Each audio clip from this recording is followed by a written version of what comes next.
محمد وعلى آل محمد كما صليت على إبراهيم وعلى آل إبراهيم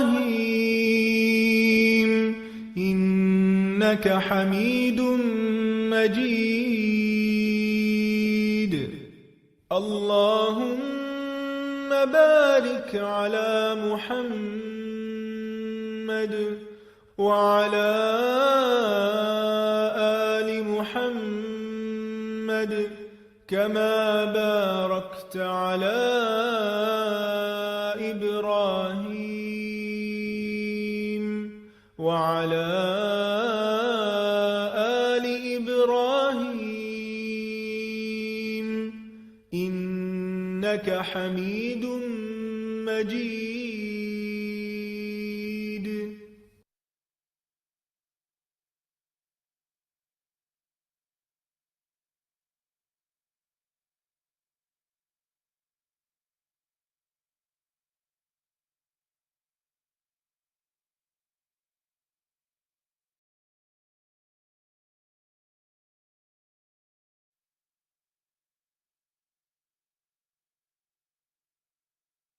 احمدہ ونصلی علی رسولہ الکریم اما بعد اعوذ باللہ من الشیطان الرجیم بسم اللہ الرحمن الرحیم رب اشرح لی صدری ویسر لی امری واحلل عقدۃ من لسانی یفقہوا قولی رب زدنی علما اللہم فقہنا فی الدین اللہم فقہنا فی الدین. السلام علیکم ورحمۃ اللہ وبرکاتہ. کیسے ہیں آپ سب؟ ماشاء اللہ الحمدللہ. بہت سی اسٹیٹس میں ماشاء اللہ آج اسکول اوپن ہوئے ہیں، کہیں پہ تو ایک ویک پہلے ہو چکا ہے، اور الحمدللہ اللہ کا بہت احسان.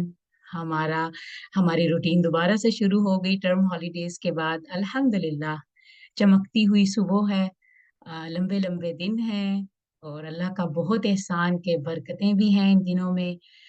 لمبا دن ہمیں مل جاتا ہے، بہت کچھ ہم کر پاتے ہیں، کریٹیو چیزیں کر پاتے ہیں. الحمدللہ اللہ کا بہت شکر. چلیں جی، آج سٹارٹ کرتے ہیں ایک خوبصورت سی نصیحت کے ساتھ. ٹھیک ہے، آج کا ڈے سٹارٹ کرتے ہیں. شیخ الاسلام امام ابن القیم جوزی رحمۃ اللہ فرماتے ہیں، 3 چیزیں دنیا چاہنے والوں کے ساتھ ہمیشہ رہتی ہیں. اب آپ نے جائزہ لینا ہے کہ کہیں میری کیفیت ایسی تو نہیں ہوتی، کہیں میں تو نہیں یہاں کھڑی. چمٹ جانے والا غم، مسلسل تھکاوٹ، کبھی نہ ختم ہونے والی حسرت. میں نے اور آپ نے، ہم سب نے، یہ ریمائنڈر ہے آج کا ہمارے لیے. ٹھیک ہے، 14 اکتوبر کا دن ہے آج ہمارے پاس، منڈے کا دن ہے. سبحان اللہ. اور ہم نے سوچنا ہے، ہم نے صبح کا آغاز کرنا ہے کہ کہیں میں یہاں تو نہیں کھڑی، کہیں میرے ساتھ یہ کیفیات تو نہیں ہوتی کہ میں دنیا ہی چاہتی ہوں، ہر وقت غمگین رہتی ہوں، مسلسل تھکاوٹ میرے ارد گرد رہتی ہے، اور کبھی نہ ختم ہونے والی حسرت ہے میرے پاس. ٹھیک ہے، تو یہ جائزہ لیتے ہوئے انشاءاللہ صبح کا آغاز کریں. اور علامہ اقبال کا ایک شعر آپ سے شیئر کرنا چاہوں گی. تو شاہین ہے پرواز ہے کام تیرا، تیرے سامنے آسماں اور بھی ہیں. بچپن سے پڑھتے آ رہے ہیں نا یہ شعر. ٹھیک ہے، لیکن ہمیں سمجھ نہیں آتا. جب قرآن پڑھتے ہیں، احادیث سے گزر جاتے ہیں، اس کے بعد اس کی اصل سمجھ آتی ہے. آپ کو پتہ ہے کہ یہ جو ایگل ہے، یہ باز جو ہے، یہ جو شاہین ہے، یہ ہمارے لیے، اس کے اندر مومن کی زندگی کے لیے اگر ہم دیکھیں، اسے اپنی زندگی سے ریلیٹ کریں تو بہت زیادہ ہمارا آپس میں لنک کرتا ہے ہماری پرسنالٹی کے ساتھ. ٹھیک ہے، دیکھیں اب اس کے اندر کوالٹیز کیا کیا ہیں، بے تحاشا کوالٹیز ہیں. اس کے بارے میں اگر ہم پڑھنے جائیں تو بہت کچھ ہے، لیکن ہم کچھ چیزوں کو دیکھتے ہیں کہ ہماری زندگی سے، مومن کی زندگی سے کس طرح ریلیٹ ہوتا ہے. ایگل جو ہوتا ہے نا، اس کا جو وین ہوتا ہے، اس کا جو فوکس ہوتا ہے، زندگی کا جو مقصد ہوتا ہے، وہ کیا ہوتا ہے. اوپر سے بہت اونچائی پہ یہ اڑتا ہے، لیکن اس کو نیچے سے اپنا جو شکار ہوتا ہے نا، اس کا ٹارگیٹ یہ ہوتا ہے کہ میں نے اسے اچیو کرنا ہے. وہ اوپر سے ہی پلان کر کے آتا ہے، اور اسے ڈسٹریکشن کچھ بھی نہیں کہتی. ٹھیک ہے، وہ کہاں رہتا ہے؟ لمحہ موجود میں رہتا ہے. اس کا اس کا جو ہے ماضی سے یا مستقبل سے کوئی اس کو کسی قسم کا خوف نہیں ہوتا. ٹھیک ہے، نہ ہی اسے پریشانی اپنے آنے والے کل کی ہے، نہ گزرے ہوئے وقت کی. وہ آج میں جیتا ہے اور وہ سوتے ہوئے زندگی نہیں گزارتا. بہت انرجیٹک ہوتا ہے، اس کی زندگی کے ٹارگیٹس کلیئر ہوتے ہیں. اور پھر نمبر 2 کوالٹی کیا ہے اس کے اندر؟ اس کے اندر خوف نہیں ہوتا. آپ کو پتہ ہے کہ جو انسان اپنے اندر کے خوف سے نہیں لڑ سکتا نا، وہ کامیاب ہو ہی نہیں سکتا. یہ جو ایگل ہے نا، اس کے پر جو ہیں دوسرے پرندوں کی طرح ہی ہیں، عام سے ہیں بالکل، لیکن جو اس کے اندر کا جو اس کا ہارٹ ہے نا، جو اس کا دل ہے، وہ بادشاہ کی طرح کا ہے. وہ وہ خوف سے ڈرتا ہی نہیں. جب طوفان آتے ہیں، آپ نے غور کیا ہوگا، کسی نے معائنہ کیا ہوگا کہ جب بھی طوفان آتا ہے تو یہ ایگل اور اس کی ساری فیملی فلائی کر رہی ہوتی ہے ہوا کے اندر، اس طوفان کے اندر. کیوں؟ کیونکہ وہ اس خوف کے وقت میں اسے کوئی ٹھکانا نہیں چاہیے کہ وہ محفوظ حالت میں چلا جائے، محفوظ جگہ میں چلا جائے. اسے اڑنا ہے، اسے مقابلہ کرنا آتا ہے. تو مومن کا کیا ہے؟ مومن کو اللہ سبحانہ و تعالیٰ پہ توکل ہے کہ اللہ سبحانہ و تعالیٰ میرے سے بے تحاشی محبت کرتے ہیں، مجھے ضائع نہیں ہونے دیں گے. تو ہم اپنے ساتھ ریلیٹ کریں تو بہت سبق ہے. پھر یہ کیا کرتا ہے؟ یہ بہت اونچائی میں اٹھتا ہے. یا آپ نے دیکھا ہوگا کہ بلڈنگز جو ہیں، ٹاپ کی بلڈنگز جو ہوتی ہیں، اس کے اوپر اپنا آشیانہ بناتا ہے. اسے نیچے رہنا پسند نہیں. اس کا لائف سٹائل ایسا ہے. ایسا نہیں کہ تکبر کی بات ہے. پازیٹیو دیکھیں تو اس کے اندر کی گرمی یا اس کا جو ولولہ ہے اسے اڑاتا ہے، اوپر کو لے کے جاتا ہے. نیچے بھی تو رہ سکتا ہے، لیکن نہیں، اسے اوپر اڑنا ہے. اوپر اڑنے والے جو ہوتے ہیں وہ نیچے کی پریشانیاں، نیچے کی چھوٹی چھوٹی چیزوں کو ایزیلی سے گزرتے ہوئے جاتے ہیں. ٹھیک ہے، تو اس سے ہمارے لیے یہ سبق ہے کہ ہمیں اڑنا ہے اور اوپر اڑنا ہے. انشاءاللہ اپنے ٹارگیٹس جو ہیں وہ ٹاپ پہ رکھنے ہیں. اور کیا کرتا ہے یہ ایگل؟ یہ کبھی بھی مردار نہیں کھاتا. اس کا ایک لائف سٹائل کا ایک سٹیٹس ہے. یہ حرام چیزیں جس طرح ہم مومن کی زندگی سے ریلیٹ کریں تو یہ حرام نہیں کھاتا، یہ حلال کھاتا ہے. سبحان اللہ. تو اللہ سبحانہ و تعالیٰ کی یہ جو قدرت کی چیزیں ہیں ہمارے ارد گرد، اس کے لیے اندر ہمارے لیے بے تحاشی لیسن ہے. ہمیں کیا کرنا ہے؟ ہمیں اپنے ارد گرد جو یہ اللہ سبحانہ و تعالیٰ مخلوقات بنائی ہیں اس سے ریلیٹ کرنا ہے اپنی ذات کو. ٹھیک ہے، اپنا وین، اپنا فوکس ہم نے رکھنا ہے کہ ابھی میں وقت لمحہ موجود میں رہوں. میرے خیال میرے اندر کوئی اور وسوسے نہ ہو. میں علم کی محفل میں بیٹھی ہوں تو میں 100% بیٹھوں، میرے اندر کوئی خوف نہ ہو. میں ایک ٹینشن فری لائف جیوں کیونکہ اللہ سبحانہ و تعالیٰ میرے ساتھ ہے. میں کیوں اکیلی ہوں؟ اور اونچا اڑنا ہے. ٹھیک ہے، اور کبھی بھی مردار نہیں کھانا. اپنا اپنا لائف سٹائل، اپنا کھانے پینے کا سارا جو ہے وہ ہمیشہ صاف ستھرا رکھنا. ٹھیک ہے، اور بھی بے تحاشی اس ایگل کے اندر کوالٹیز ہیں. آپ پڑھنے جائیں تو آپ کو بہت سبق ملتے ہیں. ٹھیک ہے، اور یہ اپنا کوئی گھر نہیں بناتا، اس کا کوئی ایک مقام نہیں ہے. یہ مسافر کی طرح زندگی گزارتا ہے، کبھی یہاں کبھی وہاں. تو مومن کو بھی اس طرح کی زندگی گزارنی ہے. ٹھیک ہے، یہ مجھے بہت اچھا لگا تھا. میں اس کے اندر بہت زیادہ گہرائی میں گئی، میں نے اس کے بارے میں بہت کچھ پڑھا. تو آپ بھی پڑھیے گا، بہت مزہ آتا ہے کہ علامہ اقبال کا یہ جو شاہین کا نام انہوں نے لیا تھا، یہ کیوں لیا تھا آخر. ٹھیک ہے، تو انشاءاللہ بہت مزہ آئے گا آپ کو بھی اس سے سیکھنے میں، پڑھنے میں اور اپنے ساتھ ریلیٹ کرنے میں. ٹھیک ہے، انشاءاللہ آپ نے اس کے بارے میں تھوڑا سا پڑھیے گا ضرور. چلیں بڑھتے ہیں آج کے لیسن کی طرف. آج کا جو ٹاپک ہے بہت حساس ٹاپک ہے. نہ ہی ہم کسی دوست سے، نہ کبھی اپنی بہن سے، نہ اپنے والدین سے یہ باتیں ہم پوچھ سکتے ہیں. لیکن سجدہ شکر کرتے ہوئے کلاس میں داخل ہوئے. اللہ سبحانہ و تعالیٰ کا شکر ہے، قرآن و حدیث کی روشنی میں ہمیں ایک ایک پوائنٹ کا ہمیں اللہ سبحانہ و تعالیٰ نے بتا دیا. یہ ایسے نازک معاملات، ایسی چھوٹی چھوٹی چیزیں ہیں جن کا جاننا ہمارے لیے بہت ضروری تھا.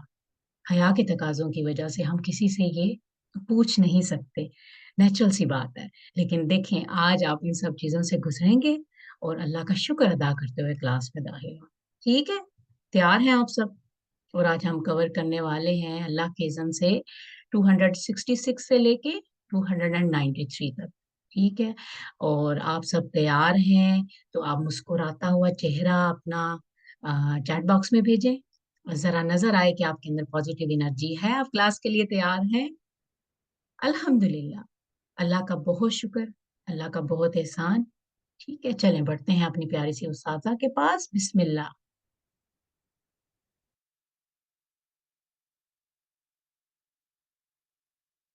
باب تفریق الغسل فرق کرنا غسل میں، والوضوء اور وضو میں، یعنی اس میں بیچ میں ٹھہر جانا کسی مجبوری کی وجہ سے. بعض اوقات آپ کیا کرتے ہیں کہ آپ اپنے سر پہ مہندی لگا لیتے ہیں اور سر الگ سے دھو لیتے ہیں، پھر مہمان آ جاتے ہیں اور آپ بیٹھے رہتے ہیں اور پھر ٹھہر کے آپ نہاتے ہیں باقی حصہ. تو ایسی صورت میں بھی اسلام نے یہ نہیں کہا کہ وہ سوکھے ہوئے بالوں کو پھر ڈبو اور پھر دھو اس کو. اس میں اجازت ہے کہ اگر ایک حصہ پہلے دھل چکا ہے اور بیچ میں کوئی گیپ آ گیا ہے اور دوبارہ آپ نہانے لگے ہیں تو صرف باقی حصہ دھو لیں، اس سے غسل جو ہے وہ مکمل ہو جائے گا. پھر اس کے بعد اس میں یہ کہتے ہیں کہ تفریق الغسل، غسل کو الگ کرنا، والوضوء اور وضو کو.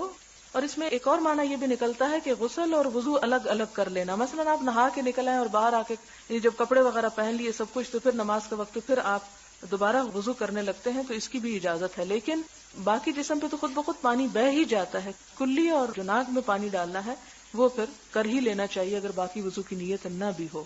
یعنی اصل اور افضل طریقہ کیا ہے کہ وضو کر کے پھر نہایا جائے، لیکن اگر وہ ناممکن ہو تو ایسی صورت میں الگ الگ بھی دونوں کیے جا سکتے ہیں.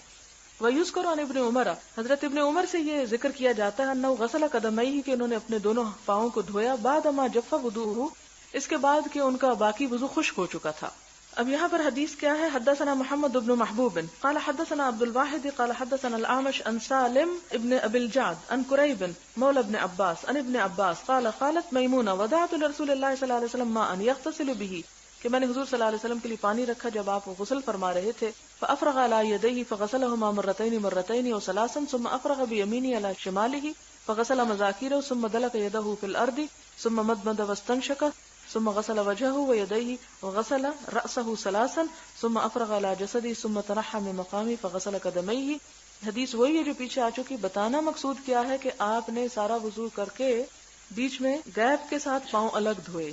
یعنی یہ ساری روایات میں تقریباً آتا ہے کہ پاؤں کو اس کو موالات بولتے ہیں کہ ایک ہی سٹریچ میں سارا کچھ کر لینا چاہیے یا بیچ میں کوئی اور کام کر کے تو پھر بعد میں پاؤں بھی دھو سکتے ہیں. تو یہاں آپ صلی اللہ علیہ وسلم کے درج عمل سے یہ بتایا جا رہا ہے کہ آخر میں بھی یعنی بیچ میں بریک لا کے بھی دھوئے جا سکتے ہیں. باب اذا جامع ثم عاد، کہ جب کسی نے جماع کیا پھر دوبارہ کیا. ومن دار علی نسائی فی غسل واحد، اور جو پھرا اپنی عورتوں پر ایک ہی غسل میں، یعنی ایک ہی دفعہ غسل اس کے لیے کافی ہے. اور یہاں پر آپ دیکھیں کہ جب حدیث آئے گی اور شاید پھر آپ کے ذہن میں کوئی ایسی شیطانی وسوسہ آ جائے، اس کو میں پہلے سے ہی رفع کر دوں کہ آپ صلی اللہ علیہ وسلم کا یہ معمول نہیں تھا، لیکن آپ نے جواز ثابت کرنے کے لیے ایسا کیا کہ اس چیز کا جواز ہے. اگر کوئی ایسا کرتا ہے تو اس کو اس چیز کی اجازت ہے. وہ کیا ہے؟ حدثنا محمد بن بشار قال حدثنا ابن ابي عدي ويحيى بن سعيد عن شعبة عن ابراهيم بن محمد بن المنتشر عن ابيه قال ذكرته لعائشة فقالت، کہ میں نے ذکر کیا حضرت عبداللہ بن عمر کے قول کا تو انہوں نے کہا یرحم اللہ ابا عبد الرحمن، اللہ رحم کرے ابو عبد الرحمن پر. یہ کون ہے؟ عبداللہ بن عمر ہیں. کنت اطیب رسول اللہ صلی اللہ علیہ وسلم، میں خوشبو لگاتی تھی حضور صلی اللہ علیہ وسلم کو. فیطوف علی نسائہ، تو آپ پھرتے تھے اپنی بیویوں پر. ثم یصبح، پھر صبح ہوتی محرمن، حالت احرام میں. یندخ طیبا، کہ آپ خوشبو جھاڑ رہے ہوتے تھے. مراد اس سے یہ ہے کہ اگر ایسی خوشبو لگا لی جائے کہ جس کے بعد نہانے کی ضرورت پیش آتی ہے تو نہا لے، اور نہانے کے بعد اگر پھر بھی خوشبو آ رہی ہے جسم سے، کیونکہ بعض عطر ہیں وہ اتنے تیز ہوتے ہیں کہ اگر صرف پانی سے نہایا جائے تو خوشبو جسم سے نہیں جاتی، تو کیا اس خوشبو کے ساتھ احرام پہنا جا سکتا ہے؟ تو اس کا یہاں پر اشارہ ہے کہ احرام پہنا جا سکتا ہے. یعنی آپ صلی اللہ علیہ وسلم اس حالت میں کہ آپ کے جسم سے وہ خوشبو آ رہی ہوتی تھی، آپ احرام پہن لیا کرتے تھے. اور دوسرا اس میں جو باب سے متعلق چیز ہے اس کا بھی ذکر کیا گیا. فیطوف علی نسائہ.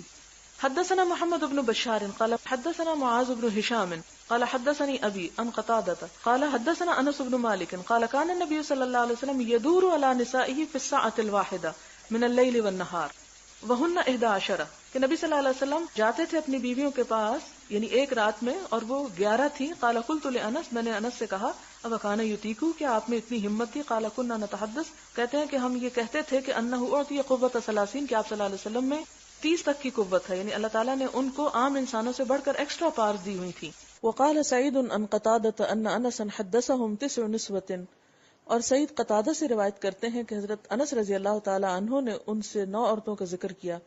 اور پھر اس میں آپ دیکھیں کہ یہاں پر شاید پھر دل میں کوئی ایسی بات آ رہی ہو، کیونکہ انہی طرح کی احادیث اور اس قسم کی روایات کو سامنے رکھ کر لوگوں نے حضور صلی اللہ علیہ وسلم کے کردار پہ بہت کچھ اچھالا ہے، اور یہ چیزیں صرف جواز کے لیے سامنے لائے گئے اور حضور صلی اللہ علیہ وسلم کے ایک طرح سے معجزہ دکھانے کے لیے کہ اتنے عبادت گزار ہونے کے باوجود آپ کے اندر اللہ تعالیٰ نے مختلف قسم کی کیسی خصوصیات رکھ دی تھی. آپ صلی اللہ علیہ وسلم 25 سال کے تھے جب آپ کی شادی حضرت خدیجہ سے ہوئی، جو 2 دفعہ پہلے سے شادی شدہ تھیں اور بیوہ ہو چکی تھیں، جن کی عمر 40 سال تھی. اگر نعوذ باللہ آپ کے اندر کوئی ایسی خرابی تھی تو اس وقت آپ اپنے سے 15 سال بڑی عمر کی عورت سے شادی نہ کرتے. پھر آپ دیکھیں کہ 25 سال اس سے تنہا زندگی بسر کی. 50 سال کی عمر تک حضرت خدیجہ جو تھی وہ زندہ رہیں آپ کے ساتھ جب آپ کی عمر 50 سال تک تھی. اور آپ صلی اللہ علیہ وسلم نے نہ تو یہ کہ کوئی شادی تھی اس کے بارے میں کبھی سوچا بھی نہیں. اور پھر اس کے بعد یہ کہ ان کی وفات کے بعد حضرت سودا سے شادی کی جو پہلے سے بیوہ تھیں اور عمر رسیدہ بھی تھی، اور کافی عرصے تک ان کے ساتھ بھی تنہائی زندگی گزاری. پھر اس کے بعد جب مدینہ میں ہجرت ہوگی تو ہجرت کے بعد آپ نے آخری 2 سالوں میں زیادہ شادیاں کی، اور اس کے متعدد وجوہات ہیں. کچھ تو قرآن پاک میں آپ تفسیر میں پڑھ چکے ہوں گے، اور کچھ انشاءاللہ وہ موقع آئے گا تو اس میں میں ڈیٹیل کے ساتھ بتاؤں گی کہ ان کی اصل میں وجوہات کیا تھی. اور آپ صلی اللہ علیہ وسلم کی یہ شادیاں جو تھی وہ اختیاری اپنی مرضی کی نہیں تھی کہ جس سے دل چاہتا آپ شادی رچا لیتے تھے. حضرت زینب کے بارے میں تو اللہ تعالیٰ خود فرماتے زوجنا کہا، ہم نے آپ کا نکاح کیا ان سے تاکہ تبنیت کی جو رسم مربوں میں ہے وہ ختم ہو کے رہ جائے. اور پھر اس کے بعد آپ دیکھیں کہ آپ صلی اللہ علیہ وسلم کی آدھی آدھی راتیں عبادت میں گزرتی تھی. آپ ذرا سوچیں کسی بھی اور انسان کے بارے میں کہ جو آدھی رات سوئے نہ اور عبادت میں کھڑا رہے، اور اتنا کھڑا رہے کہ اس کے پاؤں سوج جائیں، تو اس کے اندر تو ایسی خشکی اور اس کے اندر ایسی چیز پیدا ہو جائے گی کہ وہ پھر شاید اپنی زندگی اپنی لائف کو انجوائے ہی نہ کر سکے. لیکن بتایا یہ جا رہا ہے کہ اسلام ایک ایسا دین معتدل ہے کہ جہاں اللہ تعالیٰ کی عبادت اور اس کے حقوق اپنی جگہ پر ہیں، اور دوسری طرف زندگی گزارنے کے اور فطرت کے جو تقاضے ہیں وہ اپنی جگہ پر ہیں، اور فطرت کے تقاضوں کو پورا کرنا اسلام کا مطالبہ ہے، نہ کہ ترک دنیا. یہ اعتراضات ان لوگوں کی طرف سے آئے جن کے ہاں شادی کرنا ہی ایک برا فعل تھا، اور پھر ایک سے زیادہ شادی کرنا تو اور بھی زیادہ برا تھا. لیکن اسلام چونکہ دین فطرت ہے، اور اس میں جیسے کہ میں پہلے بھی بتا چکی ہوں کہ بیسک نارم نہیں ہے ایک سے زیادہ شادیاں کرنا، وہ ایک ریمیڈی کے طور پر رکھا گیا، جیسے کسی بھی چیز کا کوئی علاج ہو سکتا ہے، اور اس کو بھی لمیٹڈ کیا گیا اور اس کو بھی شروط اور قیود کے ساتھ باندھا گیا. تو ان سارے پس منظر میں اگر ہم رکھ کے اس بات کو سمجھنے کی کوشش کریں تو یہ ہے کہ آپ صلی اللہ علیہ وسلم نے جواز کی خاطر، اور یہ بھی تو ہو سکتا تھا کہ آپ اپنی اس بات کو کسی کو بھی نہ بتاتے، آپ کی ذاتی زندگی کچھ اور ہوتی، لوگوں کو کچھ اور تلقین کرتے، لیکن آپ کے ظاہر اور باطن میں فرق نہیں تھا. ان چیزوں کی جو برائی اور اس کے بارے میں جو برے خیالات یا دین کے خلاف جو اس چیز کو سمجھا گیا اس کو یہاں پر ثابت کیا جا رہا ہے. اور پھر یہاں ایک اور سوال شاید ذہن میں آیا کہ آپ صلی اللہ علیہ وسلم کی 11 کی بیویاں تھی اور 4 جو ہیں وہ باقی لوگوں کے لیے، تو قرآن پاک اس کا جواب دیتا ہے. آپ پڑھیں گے تفصیل سے انشاءاللہ تعالی. خالصۃ لک من دون المؤمنین، کہ یہ اللہ تعالیٰ نے حضور صلی اللہ علیہ وسلم کو خاص طور پر اجازت دی تھی دوسرے مومنوں کے علاوہ، تاکہ آپ کی زندگی جو ہے وہ بذات خود ایک معجزہ ہو جائے. اور پھر آپ دیکھیں کہ ان بیویوں کے صرف یہ نہیں کہ جسمانی حقوق پورے کرنے تھے، آپ ان کی جو خاندانی ضروریات تھی، ان کے نان نفقہ اور ان کے جو باہم معاملات تھے، ان سب کو بھی نبھانا جو ہے. عام حالات میں تو جس شخص کی 2 بیویاں ہوں اس کے لیے جینا مشکل اور دوبھر ہو جاتا ہے ان کی لڑائی دنگے فساد کی وجہ سے. لیکن یہ کہ حضور صلی اللہ علیہ وسلم کی آپ حکمت عملی اور ان کے اعلیٰ اخلاق اور کردار کو دیکھیں، کتنی زیادہ بیویاں ہونے کے باوجود ہر ایک کو اپنی اپنی جگہ کس طرح انہوں نے مطمئن رکھا ہوا تھا. اور یہ آپ کی خصوصیات میں سے کچھ خصوصیات ہیں جو اللہ تعالیٰ کے خاص حکم اور مصلحت کی وجہ سے آپ کے ساتھ منسلک ہیں. اس میں دل برداشتہ ہونے یا نعوذ باللہ حضور صلی اللہ علیہ وسلم سے نفرت کرنے کی ضرورت نہیں. جب بھی ایسا خیال آنے لگے آپ کی جوانی کو دیکھ لیا کریں کہ جب جوان تھے اور جب سب سے زیادہ مکے کے حسین نوجوان تھے، اس وقت اگر آپ نے ایک بڑھیا سے شادی کر لی جو 40 سال میں، تو آپ دیکھیں کہ عورت بڑھاپے کو پہنچ جاتی ہے اور اس کی جو جوانی کی عمر ہے وہ گزر جاتی ہے. اس وقت آپ کو زیادہ ضرورت تھی لیکن اس وقت آپ نے ایسا نہیں کیا، تو بعد میں کیوں ہوا؟ یہ اللہ تعالیٰ کے حکم اور مصلحت کے تحت ہوا. پھر اگلی حدیث ہے باب غسل المدی والوضوء منہ، مزی کو دھو لینا اور اس سے وضو ہی کافی ہے. اس کا بیان پیچھے گزر بھی چکا ہے. حدثنا ابو الولید قال حدثنا زائدة عن ابي حسين عن ابي عبد الرحمن عن علي قال كنت رجلا مذاء فامرت رجلا ان يسال النبي صلى الله عليه وسلم لمكان ابنته فسال فقال توضأ واغسل ذكرك. باب من تطیب ثم اغتسل وبقي اثر الطیب، باب کہ جو خوشبو لگائے پھر غسل کرے اور خوشبو کا اثر باقی رہے. تو کیا خوشبو کے باقی رہنے سے وہ نہانے کا فعل جو ہے وہ پورا ہو جاتا ہے یا فرض ادا ہو جاتا ہے؟ حدثنا ابو النعمان قال حدثنا ابو عوانة عن ابراہیم ابن محمد ابن المنتشر عن ابيه قال سألت عائشة فذكرت لها قول ابن عمر ما احب ان اصبح محرما اندخ طیبا، کہ ابن عمر نے کہا تھا ایک مرتبہ کہ میں نہیں یہ پسند کرتا کہ میں جب احرام پہنوں تو میرے جسم سے خوشبو آ رہی ہو. تو اس کے جواب میں حضرت عائشہ کہتی ہیں فقالت عائشہ انا طیبت رسول اللہ صلی اللہ علیہ وسلم، میں خوشبو لگاتی تھی حضور صلی اللہ علیہ وسلم کو. ثم طاف فی نسائہ، پھر آپ اپنی بیویوں کے پاس جاتے. ثم اصبح محرما، اور خوشبو لگے ہوئے آپ احرام پہنتے. اس سے پتہ چلتا ہے کہ احرام سے پہلے جسم پہ خوشبو لگائی جا سکتی، احرام پہن کے لگانا منع ہے. اچھا، اس میں ایک اور بات یہ آ رہی ہے کہ آپ دیکھیں کہ بعض اوقات انسان کے جسم میں کوئی میک اپ ہوتا ہے، جیسے لپسٹک لگی ہوتی ہے یا کوئی اور چیز لگی ہوتی ہے، اور انسان اس دوران وضو بھی کر لیتا ہے، اور وضو بڑے احتیاط سے کرتا ہے کہ میک اپ خراب نہ ہو، تو کیا اس صورت میں وضو ہو جاتا ہے؟ جی ہو جاتا ہے، جبکہ جسم کو پانی اچھی طرح ٹچ کر جائے. یعنی اگر کسی چیز کا کلر باقی رہے لیکن وہ کلر جو ہے وہ پانی کو جلد چھونے کو رکاوٹ نہیں ہے، تو ایسی صورت میں وضو یا غسل جو ہے وہ اپنے حالت پر قائم ہوتا ہے. اب یہ حدیث نہ ہوتی تو آپ کو کیسے پتا چلتا اپنے لیے اتنی فائدے کی بات. حدثنا آدم قال حدثنا شعبۃ قال حدثنا الحكم عن ابراهيم عن الاسود عن عائشة قالت كأني انظر الى وبيس الطيب في مفرق النبي صلی اللہ علیہ وسلم. حضرت عائشہ کہتی ہیں کہ گویا کہ میں دیکھ رہی ہوں وبیس چمک، الطیب خوشبو کی، یعنی خوشبو چمک رہی ہوتی تھی فی مفرق النبی صلی اللہ علیہ وسلم، آپ صلی اللہ علیہ وسلم کے مانگ میں. یعنی سر پہ جب خوشبو لگاتی تھی تو بالوں پہ نہیں بلکہ اسکن پہ لگاتی تھی، اور اس لیے کہ بہت سی خوشبو کے اندر ایسے کیمیکلز وغیرہ ہو سکتے ہیں کہ جو بالوں کو نقصان دیتے ہوں، اس لیے آپ بھی پرہیز کیجیے.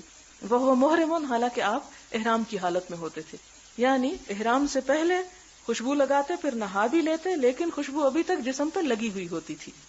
ایک سوال ہے ایلیفینٹس کی کلنگ کے بارے میں کہ ان کی ٹسک حاصل کرنے کے لیے کیا ان کو کل کیا جا سکتا ہے. دیکھیں حدیث میں یہ نہیں آیا کہ آپ ان کو کل کریں، حدیث میں صرف یہ آیا ہے کہ اس کی تجارت جو ہے، مثال کے طور پر ہاتھی ذبح تو نہیں کیا جاتا، وہ تو مر بھی جاتا ہے. اب اگر اسی طرح نیچرل موت تو انہوں نے مرنا ہی ہے، وہ مر جائے تو کیا ان کو اٹھا کے کوڑے کے ڈھیر پہ پھینک دیں؟ ان میں سے کیا ہم یوز کر سکتے ہیں، کیا نہیں کر سکتے. اس کے حلال یا حرام ہونے کا یہاں بتایا گیا کہ اس کی تجارت جو ہے وہ جائز ہے. جب اسلام کسی چیز کے جائز یا ناجائز ہونے کا بتاتا ہے تو اس کا یہ مطلب نہیں ہوتا کہ اس کے حصول کے لیے پھر آپ ایک غیر مفید یا ضرر والے کام کرنا شروع کر دیں اور جانوروں کو مارنا اور قتل کرنا شروع کر دیں. نہیں، وہ تو آپ کی اپنی سمجھ بوجھ پر ہے کہ ایسے جانوروں کے ساتھ آپ کو کیا معاملہ کرنا ہے جو دنیا سے ناپید ہوتے چلے جا رہے ہیں. اللہ تعالیٰ نے کیا فرمایا کہ اللہ تطغوا فی المیزان، جو میزان میں نے قائم کی ہے دنیا میں، جو چیزیں میں نے بنائی ہیں اور مختلف جو اسپیشیز ہیں، مختلف انواع و اقسام ہیں مختلف جانوروں کی، ایسے معاملات نہ کرو کہ جو ان کو نقصان دیں یا اس سے توازن بگڑے، کیونکہ ایک جانور دوسرے جانور کی غذا ہے اور ایک سرکل چلتا ہے پورا. جب ایک ہم بیچ میں سے خالی کر دیتے ہیں تو اس کے نتیجے میں انسان اس کی زد میں پھر آتا ہے، نقصان اٹھاتا ہے. اسلام نے پاکی اور ناپاکی کی جو رخصتیں رکھی ہیں، اگر دل نہ مانے اور ہم لازمی طور پر ہر چیز کو اچھی طرح دھو کر استعمال کریں تو اس سے کوئی گناہ تو نہیں ہوتا. نہیں، ٹھیک ہے، اپنے دل کی تسلی کے لیے اپنے آپ کو ضرور مشقت میں ڈالیں. مثال کے طور پر اگر گھی میں چوہا گر جائے اور ہمارا دل نہ مانے اور سارا گھی پھینک دیں تو کیا اس سے گناہ ہوگا؟ آپ کی مرضی. اس میں اگر آپ کے پاس اور ایک کنٹینر رکھا ہوا ہے تو آپ ایک پھینک کے دوسرا نکال لیں. لیکن بہت سے غریب لوگ ایسے بھی ہو سکتے ہیں، کیونکہ اسلام صرف امیروں کے لیے نہیں آیا جو ہر چیز پھینک سکتے ہوں، وہ ان کے لیے بھی آیا ہے کہ جن کے پاس دی اونلی گھی وہی ہو تو ان کو وہی استعمال کرنا ہو. تو انہیں بتا دیا گیا بھی اچھا، اگر تمہیں مجبوری ہے تم کر سکتے ہو، تم پہ حرج نہیں، گناہ نہیں، تم دل میں کوئی ملال رکھ کے اس کو نہ استعمال کرو بلکہ دل کی تسلی کے ساتھ کرو. میں آپ سے یہ پوچھنا چاہتی ہوں کہ جیسا کہ کہا جاتا ہے کہ فرانس اور امریکہ کے پرفیوم، شیمپو وغیرہ میں حرام چیزیں ڈال دی جاتی ہیں، اور خاص طور پر لپسٹک میں سور کی چربی ملائی جاتی ہے، تو کیا یہ چیزیں استعمال کی جا سکتی؟ اس بات کی کیا دلیل ہے کہ لپسٹک میں صرف سور ہی کی چربی ملائی جاتی ہے؟ لپسٹک میں ویکس استعمال کی جاتی ہے، کیونکہ چربی پھیلنے والی ایک چیز ہوتی ہے. انسان کے جسم کے اندر بھی ایک ٹیمپریچر ہوتا ہے. آپ نے دیکھا ہوگا کہ نارمل انسان کے جسم میں بھی ایک خاص ٹیمپریچر کی مقدار ہوتی ہے. تو چربی ایسی چیز ہے کہ جو ایک جگہ جمی نہیں رہتی، اس لیے میری تحقیق کے مطابق چربی استعمال نہیں ہوتی بلکہ ویکس ہوتی ہے، اور ویکس جو ہے وہ حرام نہیں ہے. آپ نے کلاس میں بتایا کہ کیمیکل چینج ہو تو حرام چیز کا حکم بدل جاتا ہے. کچھ علماء پرفیوم کے بارے میں سختی سے منع کرتے ہیں کہ اس میں الکوہل شامل ہے، اس لیے اسے استعمال نہیں کرنا چاہیے. بات یہ ہے کہ الکوہل کی جو نجاست ہے وہ حکمی نجاست ہے. الکوہل یا شراب جو ہے وہ کس چیز سے بنتی ہے؟ کھانے کی چیزوں سے بنتی، گندم سے بنتی، انگور سے بنتی ہے، اس طرح کی مختلف چیزیں. وہ انگور یا پانی جو ہے اس کے اندر خاص اڑاند ہی کیوں نہ آ جاتی ہو، لیکن وہ نجس نہیں ہوتا، یعنی ناپاک نہیں ہوتا. جس طرح پیشاب وغیرہ ناپاک ہوتا ہے اس طرح وہ ناپاک شمار نہیں ہوتا. اور پھر اس میں آپ دیکھیں کہ اس کو ریفائن کر کر کے مختلف چینجز کے ساتھ اس میں خوشبو وغیرہ جب ملا دی جاتی ہے تو اس کا وہ حکم نہیں رہتا کہ جو کسی ایک ناپاک چیز کا ہوتا ہے. دوسری بات یہ کہ پرفیومز وغیرہ جتنے بھی ہیں لگانے کے بعد صرف خوشبو باقی رہتی ہے، باقی جو بذات خود الکوہل ہے وہ اڑ جاتی ہے، تو اس لیے اس کے لگانے میں حرج نہیں ہے. یہاں ایک اور سوال ہے، اس میں انہوں نے کہا ہے کہ انگریز اپنے اکثر کھانوں میں الکوہل ملاتے ہیں، الکوہل کو پکانے سے اس کی نشہ آور تاثیر ختم ہو جاتی ہے، وہ صرف ذائقے کے لیے استعمال ہوتی ہے. اس طرح سے کیا الکوہل کی حالت نہ بدل گئی؟ اور پھر کیا ایسے کھانے بنانا اور کھانا جائز ہے؟ بات یہ ہے کہ جہاں تک لفظ الکوہل کا تعلق ہے تو وہ کھجور میں بھی ہوتی ہے، وہ انگور میں بھی ہوتی ہے، شہد میں بھی اس کی ایک مقدار ہو سکتی ہے. حدیث میں جو منع چیز آئی ہے وہ لفظ الکوہل نہیں آیا. یہ بڑی غور سے سننے کی بات ہے. وہ کیا آیا ہے؟ مسکر. مثلاً اگر آپ ایک شربت بناتے ہیں اور اس میں الکوہل کی ایک مقدار موجود ہے لیکن وہ مسکر نہیں، مسکر کا کیا معنی؟ نشہ آور نہیں، یعنی وہ نشہ نہیں پیدا کرتی. مثال کے طور پر نبیذ کے بارے میں آپ نے پڑھ رکھا ہوگا. نبیذ، تو نبیذ میں کہتے ہیں کہ الکوہل موجود ہوتی ہے لیکن سافٹ ڈرنک، جسے آپ سافٹ ڈرنک کہہ سکتے ہیں کہ جس میں نشہ نہیں ہوتا، ایسی چیز اگر کسی کھانے میں ملائی جائے تو اس سے حرج نہیں ہے.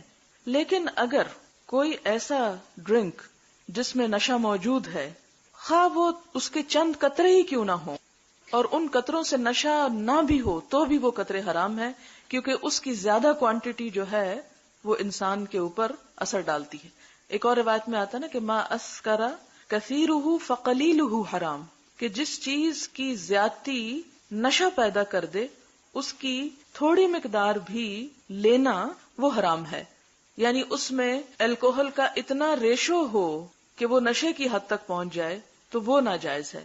لیکن اگر نشہ نہیں دینے والا، یعنی اگر مثلاً آپ ایک کنٹینر بھی پی جائیں ایک ایسے ڈرنک کا کہ جس میں الکوہل موجود ہے لیکن کنٹینر پینے سے بھی آپ کو نشہ نہیں ہوتا، کہ سافٹ ڈرنک ہے وہ، تو کوئی حرج نہیں. لیکن اگر کسی ایک ڈرنک کا ایک بوتل پینے سے بھی نشہ ہو جاتا ہے تو اس کا ایک قطرہ بھی زبان پہ لینا حرام ہے.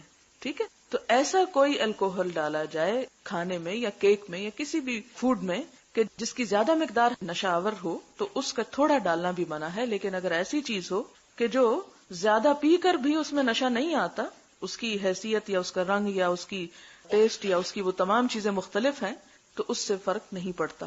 یعنی ہر الکوہل لکر نہیں ہوتی لیکن ہر لکر میں الکوہل ہوتا ہے. ٹھیک ہے، اس کو سمجھنے کی ضرورت ہے. پھر اس کے بعد اگلا سوال ہے، حدیث میں عبداللہ بن مسعود نے اپنے آپ کو بے اختیار کہا کہ میں حضور پاک کی پیٹھ پر نجاست دیکھ رہا تھا لیکن کچھ کر نہیں سکتا تھا. اس کے بعد حضرت فاطمہ آئیں اور آپ کی پیٹھ پر سے اس کو اٹھا کر پھینک دیا. پوچھنا یہ تھا کہ حضرت عبداللہ بن مسعود بے بس اور حضرت فاطمہ با اختیار کس طرح تھی؟ بڑا اچھا سوال ہے. اس کا مطلب ہے کہ بڑے غور سے سنتے ہیں آپ لوگ اور بڑے غور سے جا کے پڑھتے ہیں. ان دونوں میں فرق اس لیے تھا کہ حضرت عبداللہ بن مسعود کا قبیلہ مکہ میں آباد نہیں تھا، وہاں پر قبائلی نظام تھا. جس شخص کو قبیلے کی پروٹیکشن ہوتی لوگ اس پر ہاتھ نہیں اٹھاتے تھے، وہ بڑا مضبوط ہوتا تھا، خواہ اس کا علم فضل کچھ بھی نہ ہو، لیکن قبیلہ داری کی وجہ سے اس شخص میں قوت ہوتی تھی. اس لیے حضرت عبداللہ بن مسعود اپنے آپ کو بے بس پاتے ہیں اور کہتے ہیں کہ کاش میرے پاس زور ہوتا تو میں ضرور ایسا کرتا، لیکن میں بے بس تھا. دوسری طرف حضرت فاطمہ جو تھی وہ بنو ہاشم سے تھی اور قریش قبیلے سے تعلق رکھتی تھی. خواہ وہ خاتون تھی لیکن زیادہ طاقتور تھی بنسبت حضرت عبداللہ بن مسعود کے اپنی خاندانی وجاہت اور خاندانی طاقت کی وجہ سے. اس لیے کہ بنو ہاشم کی ایک نوجوان لڑکی پر ہاتھ اٹھانا یا اس کو روکنا کہیں مشکل تھا بنسبت اس کے کہ عبداللہ بن مسعود پہ ہاتھ اٹھایا جاتا.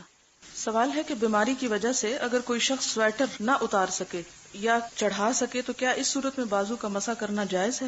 کندھے کی 2 ہڈیاں بڑھنے کی وجہ سے بازو نہیں ہل سکتا. جی، ایسا شخص معذور کی کیٹیگری میں آتا ہے اور اس کے لیے اس بات کی اجازت ہے، لیکن فیشن کی وجہ سے تنگ بازو پہن کر نہ اتارنا یہ معذوری نہیں ہے. وضو کے احکامات پڑھنے سے ہمیں معلوم ہوا کہ بعض دفعہ ہم نے سمجھا کہ ہمارا وضو ہے اور ہم نے نماز پڑھ لی جبکہ وضو نہیں تھا. اب نمازوں کا کیا کرنا چاہیے؟ اب یہ ہے کہ اگر تو یاد ہے، کچھ اندازہ ہے، تو جتنا ممکن ہو ان کو دوبارہ پڑھ لیں، اور اگر یاد نہ ہو اور بہت ہی زیادہ کا اندازہ ہو تو ایسی صورت میں استغفار کافی ہے. لیکن یہ ہے کہ نوافل وغیرہ پڑھتی رہیں تاکہ پچھلی نمازوں میں کوئی کمی بیشی جو ہے اس کا کفارہ ہو جائے. کیا ٹوائلٹ میں وضو کرتے وقت وضو کی دعا دل میں پڑھیں گے یا اس کے لیے بھی نماز کی طرح ہونٹوں کی حرکت ضروری ہے؟ بلند آواز سے تو کبھی نہیں پڑھی جاتی، زیر لب ہی پڑھی جاتی ہے، تو پڑھ سکتے ہیں، جبکہ وہ پہلے بات واضح ہو چکی کہ سیٹ جو ہے وہ ڈھکی ہوئی ہو یا کوئی نجاست وغیرہ بظاہر نہ ہو اور اس کی حالت ایک عام کمرے کی سی ہو جائے. اگر لپسٹک لگی ہو تو اس کے سمیت وضو کیا جا سکتا ہے؟ جی ہاں، کیا جا سکتا ہے اگر اس قسم کی لپسٹک ہے کہ جس سے ہونٹ پانی کو محسوس کر سکیں، کیونکہ بعض چیزیں ایسی بھی ہوتی ہیں پینٹنگ کی قسم کی کہ جس سے جسم کو پانی نہیں چھوتا، اور کچھ چیزیں ایسی ہوتی ہیں کہ جن سے پانی آرام سے گزر جاتا ہے. اصل چیز ہے پانی پہنچانا. ہم نے کتاب الوضو میں جتنی حدیثیں وضو کے طریقے کے مطابق پڑھی ہیں ان سب سے یہ پتہ چلتا ہے کہ حضور نے ایک ہی چلو سے ناک اور منہ دونوں میں پانی ڈالا. ہم کو ہر معاملے میں حضور کی پیروی کرنا چاہیے. تو کیا ہمارے وضو صحیح نہیں ہے؟ اس میں دونوں طریقے ملتے ہیں. یہاں یہ ملتا ہے ایک اور جگہ پر، یعنی ساری احادیث جو ہیں وہ بخاری میں نہیں آ گئی، کچھ احادیث جو ہیں وہ اور کتابوں میں بھی ہیں اور وہ بھی صحت کے درجے پہ پہنچی ہوئی ہیں. تو وہاں ہمیں یہ طریقہ بھی ملتا ہے کہ آپ صلی اللہ علیہ وسلم نے پہلے الگ کلی کی پھر الگ ناک میں پانی ڈالا، یعنی آپ نے دونوں طریقوں سے ایسا کیا اس لیے دونوں کی رخصت ہے، اجازت ہے، وسعت ہے اس میں. پھر اسی طرح سوال ہے کہ کیا لمبے ناخن میں جو نجاست ہوتی ہے اس سے وضو ہو جاتا ہے؟ لمبے ناخن جتنے بھی صاف رکھیں نجاست تو ان کے اندر ہوتی ہی ہے. تو اس میں آپ دیکھیں کہ آپ صلی اللہ علیہ وسلم نے فرمایا کہ 10 چیزیں انبیاء کی سنت ہیں، اور اس میں تقلیم الاظافر یعنی ناخنوں کا کاٹنا ہے، اور یہی چیز انسان کو انسان اور جانور کے درمیان ممتاز کرتی ہے. یعنی بہت بڑی پہچان ہے انسانوں اور جانوروں کے ناخن میں، لہٰذا انسان بننے کی کوشش کریں. اور اس میں نجاست تو ایک پھر دوسرا پہلو آ جاتا ہے. نجاست تو ہمیں تکلیف دیتی ہے نا، لیکن جو اصل چیز ہے وہ ہے سنت کا اتباع، اور اللہ تعالیٰ نے انسان کو انسان بنا کر بہت عزت عطا کی ہے. اسی طرح ایک سوال نیل پالش کے بارے میں ہے کہ اس سے وضو ہو جاتا ہے. تو وضو میں آپ نے یہ دیکھا ہوگا کہ پانی پہنچانا جو فرض حصے ہیں جیسے ناخن وغیرہ ہیں تو ان کے اوپر کوٹنگ نہیں ہونی چاہیے کہ پانی اندر سطح کو نہ پہنچے. نماز کے دوران بھی اگر لکوریا ہوتا رہے تو ایسی صورت میں کیا کیا جائے؟ نماز پڑھتے چلے جائیں، اس سے وضو نہیں ٹوٹتا، لیکن اگلی نماز سے پہلے دوبارہ آپ کو وضو کرنا ہوگا. کیا ایسی صورت میں پہلے والا وضو باقی ہو اور ڈسچارج بھی ہوتا رہے تو پہلے وضو سے نماز کنٹینیو کی جا سکتی ہے؟ وہ ایک نماز تو کنٹینیو کی جا سکتی ہے، لیکن جب آپ ایک نماز پڑھ چکے، مثلا ظہر پڑھ چکے، اور پھر آپ کو لکوریا آ رہا ہے اور اب عصر کا وقت آ گیا لیکن ویسے آپ کا وضو باقی ہے، تو آپ کو لکوریا آنے کی وجہ سے وضو دوبارہ کرنا ہوگا اگلی نماز کے لیے. کیوں؟ اس لیے کہ آپ نے پیچھے یہ پڑھا کہ سبیلین یعنی دونوں راستوں میں سے کچھ بھی نکلے، خواہ وہ خالی نارمل پانی ہی ہو جو نکل کر آپ کے لباس تک آ جائے. یعنی کچھ ویٹنس تو ایسی ہے کہ جو جسم کا حصہ ہے اس سے وضو نہیں ٹوٹتا، لیکن وہ ویٹنس جو کثرت سے ہو اور جسم سے کپڑوں تک پہنچ جائے اس سے پھر کپڑے کو بھی صاف کرنا ضروری ہے اور دوبارہ وضو کرنا بھی ضروری ہے. لکوریا کوئی بیماری ایسا سچ نہیں ہوتی، وہ جسم سے جس طرح ناک سے یا لعاب دہن کچھ لوگوں کا زیادہ ہوتا ہے، اسی طرح کچھ لوگوں کو ایسا ڈسچارج ہوتا رہتا ہے جس کی رنگت یا حالت بھی مختلف ہو سکتی ہے. تو اس صورت میں باقی جگہوں سے جیسے لعاب دہن نکلتا ہے، یا آپ ناک صاف کرتے ہیں، زکام ہے آپ کو اور آپ وضو میں ہیں لیکن ناک صاف کیے جا رہے ہیں، یا بچے کو دودھ پلاتے ہیں، کیونکہ بعض اوقات لوگ یہ بھی سوال کر لیتے ہیں کہ دودھ پلانے سے تو نہیں وضو ٹوٹتا. تو جسم کے اوپر والے حصے سے جو بھی رطوبات نکلتی ہیں اس سے وضو نہیں ٹوٹتا، لیکن سبیلین سے کچھ بھی نکلے تو اس سے وضو ٹوٹ جاتا ہے. وٹ کمپرائزز دی شرمگاہ؟ Is breast included under this term? نہیں، شرمگاہ میں بریسٹ انکلوڈیڈ نہیں ہے، اس لیے کہ بریسٹ کو فیڈ کرتے وقت کھولا جا سکتا ہے اور عورتوں کے درمیان بھی کھولا جا سکتا ہے. شرمگاہ سے مراد وہ جگہ ہیں جنہیں ہر حال میں چھپانا ضروری ہے، اور اس سے مراد سبیلین ہیں، دونوں راستے. کیا بچوں کی پوٹی صاف کرنے سے وضو ٹوٹ جاتا ہے؟ اگر ٹشو سے آپ اس طرح صاف کر رہے ہیں کہ آپ کا ہاتھ نہ پوٹی کو ٹچ کر رہا ہے نہ اس کی کسی پرائیویٹ پارٹ کو، تو اس صورت میں تو وضو نہیں ٹوٹے گا. لیکن اگر آپ اس کو دھو رہے ہیں، واش کر رہے ہیں اور اس کی شرمگاہ کو ہاتھ لگ رہا ہے تو اس صورت میں آپ کو دوبارہ وضو کرنا پڑے گا. اگر کسی شخص سے وضو میں پاؤں کو مسح کرنا بھول جائے اور وہ نماز کے لیے بھی کھڑا ہو جائے، پھر اس کو فرض پڑھنے کے بعد خیال آئے، تو ایسی صورت میں اس کو کیا کرنا ہوگا؟ اسے فرض دوبارہ پڑھنے ہوں گے، دوبارہ وضو کر کے، کیونکہ مسح نہ کرنے سے وضو نہیں ہوتا اور وضو نہ ہونے سے نماز نہیں ہوتی. ایسا بھولنا جو ہے وہ جب یاد آئے تو اس کو دوبارہ پھر وضو کر کے نماز پڑھ لینی چاہیے، اس فرض کو دوبارہ لوٹانا چاہیے. آپ شاید اس بات کو اس لیے آپ سوچ رہی ہوں کہ ایک اور جگہ پر یہ بات آئی تھی کہ اگر کوئی شخص نماز کے دوران اس پہ کوئی نجاست آ گرتی ہے یا بھول کے قبلے کا رخ دوسرا کر لیتا ہے اور بعد میں اس کو پتہ چلتا ہے تو کیا کرے؟ تو اس کے لیے تو یہ کہ دوبارہ نہ دہرائے، لیکن وضو شرط ہے جس کے بغیر نماز ہو ہی نہیں سکتی. قبلے کی طرف منہ کرنا بھی شرط ضرور ہے، لیکن اس میں پھر بھی گنجائش موجود ہے کہ اگر کوشش کے باوجود نہ کر سکے، اس جگہ کو نہ پا سکے اور بعد میں پائے تو پھر دہرانے کی ضرورت نہیں. ہمیں بچپن سے کہا جاتا تھا کہ وضو کرتے ہوئے عورت کا سر ننگا نہیں ہونا چاہیے، دوپٹہ لے کر وضو کرنا چاہیے، نیز وضو کرتے ہوئے کسی سے بات نہیں کرنی چاہیے. میرے خیال ہے اب اس مسئلے کی وضاحت ہو جانی چاہیے کہ آپ نے غسل جنابت میں بار بار پڑھا کہ اسی حالت میں جبکہ سر پہ دوپٹہ تو چھوڑ جسم پہ کپڑا بھی نہیں تھا، وضو کیا گیا اور وضو ہو گیا، اور اسی وضو سے بعد میں نماز وغیرہ پڑھی جا سکتی ہے. اس لیے اگر آپ یہاں پر بیٹھیں تو اپنے ذہن کو ذرا خالی کر کے بیٹھا کریں، اور اس کا مطلب یہ ہے کہ یہ دیکھا کریں کہ جو کچھ ہم نے آج تک سیکھا وہ علم کا سورس کیا تھا. اگر وہ صرف معاشرہ ہی تھا یا ہماری ماں ہی تھی جس نے یہ باتیں ہمیں بتائیں، تو وہ علم جو ماں پر بیس کرتا ہو اس شخص کو تو علم والا ہی نہیں کہتے، اسے تو امی کہا جاتا ہے کہ اس نے ابھی کچھ نہیں سیکھا. اور یہ بات ہی کہ محدثین میں سے وہ محدث جو صرف اپنے شہر میں علم حاصل کرے اور علم کے لیے سفر اختیار نہ کرے، اس کی احادیث کو بھی کوئی توجہ نہیں دی جاتی، جس کو عالم نہیں سمجھا جاتا تھا. اور یہ وجہ کہ ہزاروں میل کا سفر مسلمانوں نے علم کی خاطر طے کیا تاکہ پوری طرح تحقیق سے کام لیں. تو ہمارے ہاں چونکہ زوال ایسا آیا اور ایسی رو بہی کہ ہم ان ساری چیزوں سے غافل ہو گئے، اور جو سنی سنائی باتیں تھی وہی ہمارے ذہنوں میں جم گئیں. جب بھی کوئی حدیث پڑھیں تو اس وقت یہ سوچا کریں کہ یہ اگر اس سے مختلف آ رہی ہے تو اس میں دلیل کیا ہے.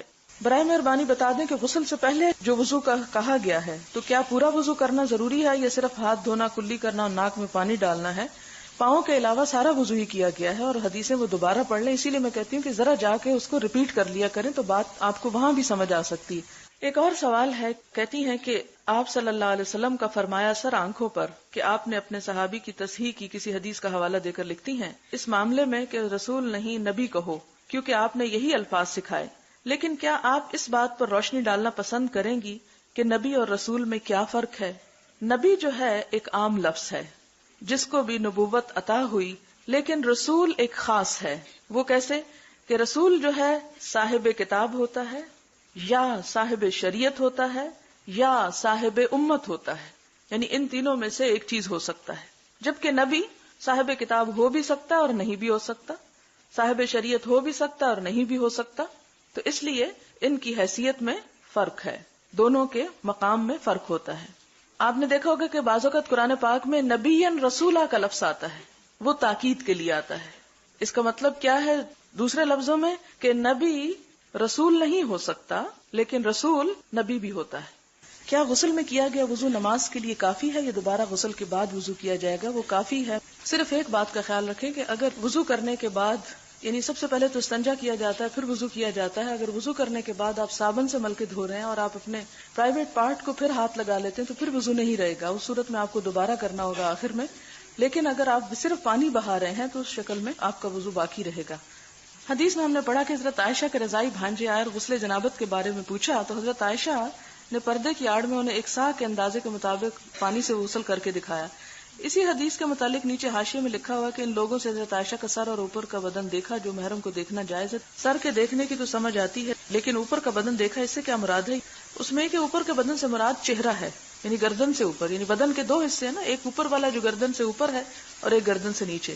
اس کا یہ مطلب نہیں اوپر سے کہ ان کا بریسٹ وغیرہ بھی دیکھا. بہت واضح لفظ اس لیے استعمال کرنے پڑ رہے ہیں تاکہ آپ کو بات سمجھ میں آ جائے. تو اس سے پتہ یہ چلتا ہے کہ محرم کے سامنے اگر کچھ گردن کا حصہ اور چہرہ ننگا ہے یا سر کے بال کھل گئے ہیں تو اس میں حرج نہیں ہے. کیا شوہر اور بیوی میں کوئی سطر نہیں قرآن پاک میں آتا ہے؟ اس کا جواب میں اس لیے قرآن پاک سے لائی ہوں کہ مسئلہ اچھی طرح واضح ہو جائے. اللہ تعالیٰ فرماتے ہیں ہن لباس لکم وانتم لباس لہن، وہ تمہارا لباس ہے اور تم ان کا لباس ہو، وہ خود ہی ایک دوسرے کا لباس ہے. غسل کے لیے لازم ہے کہ ابتدا میں وضو کیا جائے. اگر وضو کر لیا اور غسل ختم ہونے سے پہلے وضو ٹوٹ جائے تو کیا پورے غسل کے دوران وضو ہونا ضروری ہے؟ جی، یہ وضو جو ہم کرتے ہیں وہ غسل کے دوران باوضو ہونے کے لیے نہیں کرتے. وہ تو یہ ہے کہ جب فرض نہانا ہو، جنابت سے نہانا ہو تو وضو کرنا ضروری ہے. وضو کے بغیر وہ غسل مکمل نہیں ہوگا، یہ مراد ہے اس میں. غسل جنابت کے بارے میں دریافت کرنا تھا کہ سر پر 3 دفعہ پانی ڈالنا ہے تو کیا باقی جسم پر بھی 3 دفعہ ڈالنا ہے یا 1 دفعہ؟ اگر آپ کے پاس 3 دفعہ کا پانی ہے تو 3 دفعہ ڈالیں، ورنہ اگر کسی کے پاس اتنا ہے کہ 1 ہی دفعہ بھیگا ہے جسم تو بھی کافی ہو جائے گا. شرط نہیں ہے، یہ ایک مستحب کام ہے. صرف پانی بہانا کافی ہے یا صابن شیمپو سے نہانا ضروری ہے؟ صرف پانی بہانا کافی ہے، لیکن اگر آپ صابن لگانا چاہیں تو ممانعت نہیں ہے. اگر غسل سے پہلے ہم نے وضو کیا اور دوران غسل وضو نہ رہے تو کیا اس صورت میں دوبارہ وضو کرنا پڑے گا؟ اگر آپ نے نماز کا ارادہ کیا ہوا ہے تو آپ کو دوبارہ پھر آخر میں وضو کرنا ہوگا. لیکن اگر آپ نے نماز نہیں پڑھنی اور صرف غسل کر کے باہر آ جانا ہے تو وہ جو غسل کی خاطر وضو کیا جاتا ہے وہ وضو ہو چکا، خواہ وہ اس کے بعد باقی نہ بھی رہے. بعض عورتوں کو لیکوریا کی پرابلم ہوتی، ایسی صورت میں کیا غسل ہوگا یا ہر نماز کے ساتھ وضو کریں گے؟ صرف وضو کریں گے، غسل نہیں ہوگا. یعنی ہر نماز پڑھنے سے پہلے نیا وضو کر لیں گے. حدیث 266 میں حضور نے خوشبو لگا کر احرام باندھا. یہ بات سمجھ میں نہیں آئی کہ اس سے آج کل کا میک اپ کیسے جائز ہے، جبکہ خوشبو آج کل بھی لگائی جاتی. تھوڑی سی وضاحت کر دیں. میں نے یہ تو نہیں کہا کہ میک اپ کر کے آپ احرام باندھیں. میرا مطلب یہ تھا کہ آپ صلی اللہ علیہ وسلم نے نہا کر خوشبو لگائی اور احرام کی اگر نیت ابھی نہیں ہوئی تو جس حال میں تھے آپ نے اسی طرح احرام پہن لیا. یعنی اگر پہلے سے خوشبو لگی ہوئی ہو تو احرام پہنا جا سکتا ہے، پہن کے آپ میک اپ نہیں کر سکتے. اور ویسے بھی آپ دیکھیں کہ احرام کی حالت میں میک اپ کا تو کوئی سوال ہی پیدا نہیں ہوتا. اللہ کے گھر میں جا رہے ہیں، ایک عاجزی کے ساتھ جانا چاہیے، کسی پارٹی یا شادی میں تو نہیں جا رہے. آخر دعوانا ان الحمد. بالوں کے اندر خلال کرنا حتی اذا ظن انہ قد روا، یہاں تک کہ انسان کو یقین آ جائے کہ تر ہو گیا ہے بشرتہ، اس کی کھال. یعنی بال اس طرح اگر انسان دھوئے کہ سر پوری طرح تر ہو گیا ہے، اور اگر لمبی چٹیا کسی کے بہت ہی لمبے بال ہیں تو ان کو اگر وہ ہاتھ میں ایک طرف پکڑ کے صرف سکن کو تر کر لیتا ہے تو اس سے بھی غسل جو ہے وہ ہو جاتا ہے. یعنی پورے بال اگر نہ دھوئے جائیں، ان کو شیمپو نہ بھی کیا جائے، تو صرف بشرہ کا مطلب ہے سکن، یعنی سر کی سکن اگر انگلیاں پھیر کر خوب تر کر لی جائے، پانی بھی ڈالا جائے، صرف انگلیاں نہیں، تو ایسی صورت میں غسل ہو جاتا ہے. افاد علیہ، اور اس پہ پانی بہا چکا. حدثنا عبدان قال اخبرنا عبد الله قال اخبرنا هشام بن عروة عن ابيه عن عائشة قالت كان رسول الله صلى الله عليه وسلم اذا اغتسل من الجنابة غسل يديه وتوضأ وضوءه للصلاة ثم اغتسل ثم يخلل بيديه شعره حتى اذا ظن انه قد اروى بشرته افاض عليه الماء 3 مرات. یعنی آپ صلی اللہ علیہ وسلم کا طریقہ کیا تھا کہ جب جنابت کو غسل کرتے تو پہلے اپنے دونوں ہاتھ دھوتے، جیسے نماز کے لیے وضو کیا کرتے ویسے وضو کرتے، پھر غسل شروع کرتے تو اپنے ہاتھوں سے پہلے بالوں کو بھگوتے تھے، یعنی انگلیاں پھیر کے پھر اس پہ پانی ڈالتے، اور اس سے پانی کم لگتا ہے. اگر آپ بالوں کو پہلے ہاتھوں سے تر نہیں کرتے اور پانی پہ پانی ڈالتے ہیں تو بعض اوقات بال پانی کے کنٹرول میں نہیں آتے، اور خاص طور پر جب بہت زیادہ ہو تو ایسی صورت میں پہلے کم پانی لگا کے بالوں کو اچھی طرح اندر سے تر کر لینا چاہیے اور پھر پانی ڈالنا چاہیے تاکہ اسکن کو فوراً پانی ٹچ کر جائے. اور پھر آپ افاض علیہ الماء 3 مرات، 3 مرتبہ آپ اس پہ پانی ڈالتے تھے. ثم غسل سائر جسدہ، پھر اپنا سارا جسم دھوتے تھے. وقالت، اور آپ فرماتی ہیں كنت اغتسل انا، کہ میں غسل کرتی ورسول اللہ صلی اللہ علیہ وسلم من اناء واحد، ایک ہی برتن سے، نغرف منہ جميعا، ہم دونوں اس سے اکٹھے ہی پانی لیا کرتے تھے. باب من توضأ في الجنابة ثم غسل سائر جسده ولم يعد غسل مواد الوضوء منه مرة اخرى. باب من توضأ، جس نے وضو کیا، فی الجنابة، جنابت میں، ثم غسل سائر جسده، پھر بعد میں سارا جسم دھویا، ولم يعد غسل مواد الوضوء، اور وضو کے جگہوں کو دوبارہ نہ دھویا، مرة اخرى، یعنی دوسری مرتبہ. تو اس سے کیا انسان کا وضو اور غسل دونوں ہو جاتے ہیں یا نہیں؟ کیونکہ حدیث ہے اس لیے میں صرف پڑھوں گی، آپ ترجمہ دیکھ لیجیے. حدثنا یوسف بن عیسیٰ قال اخبرنا الفضل بن الموسى قال اخبرنا الاعمش عن سالم عن قريب مولى ابن عباس عن ابن عباس عن ميمونة قالت وضع رسول الله صلى الله عليه وسلم وضوء الجنابة فكفى بيمينه على يساره مرتين وثلاثا ثم غسل فرجه ثم ضرب يده بالارض او الحائط مرتين وثلاثا ثم مضمض واستنشق وغسل وجهه وذراعيه، ذراعيه یعنی بازو اپنے، ثم افاض على رأسه الماء ثم غسل جسده ثم تنحى فغسل رجليه. قالت فأتيته بخرقة فلم يردها فجعل ينفض الماء بيده. یہ جو ہے نا فجعل ينفض الماء، یہ نئی چیز ہے. تو آپ صلی اللہ علیہ وسلم نے جھاڑا پانی کو اپنے ہاتھ سے ہی، یعنی تولیے کی بجائے اگر انسان اپنے ہاتھ سے ہی پانی کو جسم سے پونچھ کے جھاڑ دے تو یہ بھی کافی ہے. اور اس میں بات جو امام بخاری نے باندھا ہے، یہ اجتہاد جو کیا ہے وہ کیا ہے کہ اگر انسان پہلے وضو کر لے اور بعد میں نہائے تو دوبارہ اگر وضو نہیں کرتا تو اس سے حرج نہیں ہے. باب اذا ذکر فی المسجد انہ جنب، اگر کوئی مسجد چلا جائے اور اس کو یاد آئے کہ وہ تو جنبی تھا تو کیا کرے. یعنی اگر کسی کو نہانے کی ضرورت تھی اور اس نے تھوڑی تاخیر کر دی یہاں تک کہ بھول گیا اور بھول کے مسجد تک پہنچ گیا اور وہ ناپاک تھا اس کا جسم، کیا کرے. یخرج کما ہوا، نکل جائے جیسا کہ ہے، ولا یتیمم، اور وہاں تیمم کی ضرورت نہیں، یعنی فوراً نکل جائے باہر اور تیمم وغیرہ نہ کرے. حدثنا عبد الله بن محمد قال حدثنا عثمان بن عمر قال اخبرنا يونس عن الزهري عن ابي سلمة عن ابي هريرة قال اقيمت الصلاة وعدلت الصفوف، کہ ایک مرتبہ نماز قائم کی گئی، صفیں برابر کر لی گئیں، قیاما، کھڑے ہو کر. فخرج الینا رسول اللہ صلی اللہ علیہ وسلم، تو آپ صلی اللہ علیہ وسلم ہمارے پاس تشریف لائے. فلما قام فی مصلاہ، جب آپ اپنی نماز پڑھانے کی جگہ پہ کھڑے ہوئے، ذکر انہ جنوب، تو آپ کو یاد آیا کہ آپ کو تو نہانا تھا. فقال لنا، تو آپ نے فرمایا ہم کو، مکانکم، اپنی جگہ رکے رہو، میں ابھی آتا ہوں. ثم رجع، پھر آپ واپس چلے گئے. فاغتسل، پھر نہا لیا. ثم خرج الینا، پھر ہمارے پاس آئے. ورأسہ یقطر، اور آپ کے سر سے پانی کے قطرے ٹپک رہے تھے. فکبر، پھر آپ نے تکبیر کہی، اللہ اکبر. فصلینا معہ، تو ہم نے آپ کے ساتھ نماز پڑھی. تابعہ عبد الاعلی عن معمر عن الزہری ورواہ الاوزاعی عن الزہری. اس کو عبد الاعلی نے معمر سے اور زہری سے، اور اس کو اوزاعی وغیرہ نے بھی روایت کیا ہے اور اس کی مطابقت کی ہے. اس سے کیا پتہ چلتا ہے کہ آپ صلی اللہ علیہ وسلم کی زندگی بہت نیچرل زندگی تھی، اور یہ مختلف مواقع پر ایک ایک واقعہ ایسا آ جانا امت کے لیے ایک جواز پیدا کر دیتا ہے. اللہ تعالیٰ نے ہمارے لیے کیا فرمایا کہ لقد کان لکم فی رسول اللہ اسوۃ حسنہ، بہترین نمونہ ہے، وہاں ہر چیز کا نمونہ وہاں مل جائے گا. اور آپ صلی اللہ علیہ وسلم سے کروا کے اس لیے دکھا دیا، کبھی آپ کو بھلوا کر، کبھی اور طریقے سے، کہ بعد میں اگر کسی کے ساتھ ایسا ہو جائے تو وہ اپنے آپ کو ملامت نہ کرے یا دوسرے اس کو برا بھلا نہ کہے. ایسی چیزیں طبعی یا فطری تقاضے سے ہو جایا کرتی ہیں.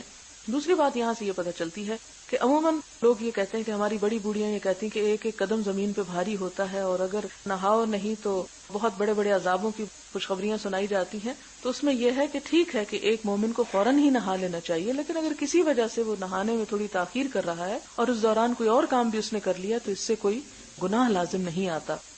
باب نفض الیدین من الغسل عن الجنابہ، جنابت کا غسل کر کے دونوں ہاتھوں کو جھاڑنا، یعنی جسم سے پانی کو چھنک دینا۔ تو اس سے مطلب کیا ہے کہنے کا کہ وہ پانی جو ایک جنبی کے جسم سے ٹچ کر کے چھینٹ اڑ رہی ہے، وہ چھینٹ پاک ہے یا ناپاک ہے؟ بتایا جائے گا کہ وہ پاک ہے، اس سے حرج نہیں ہے۔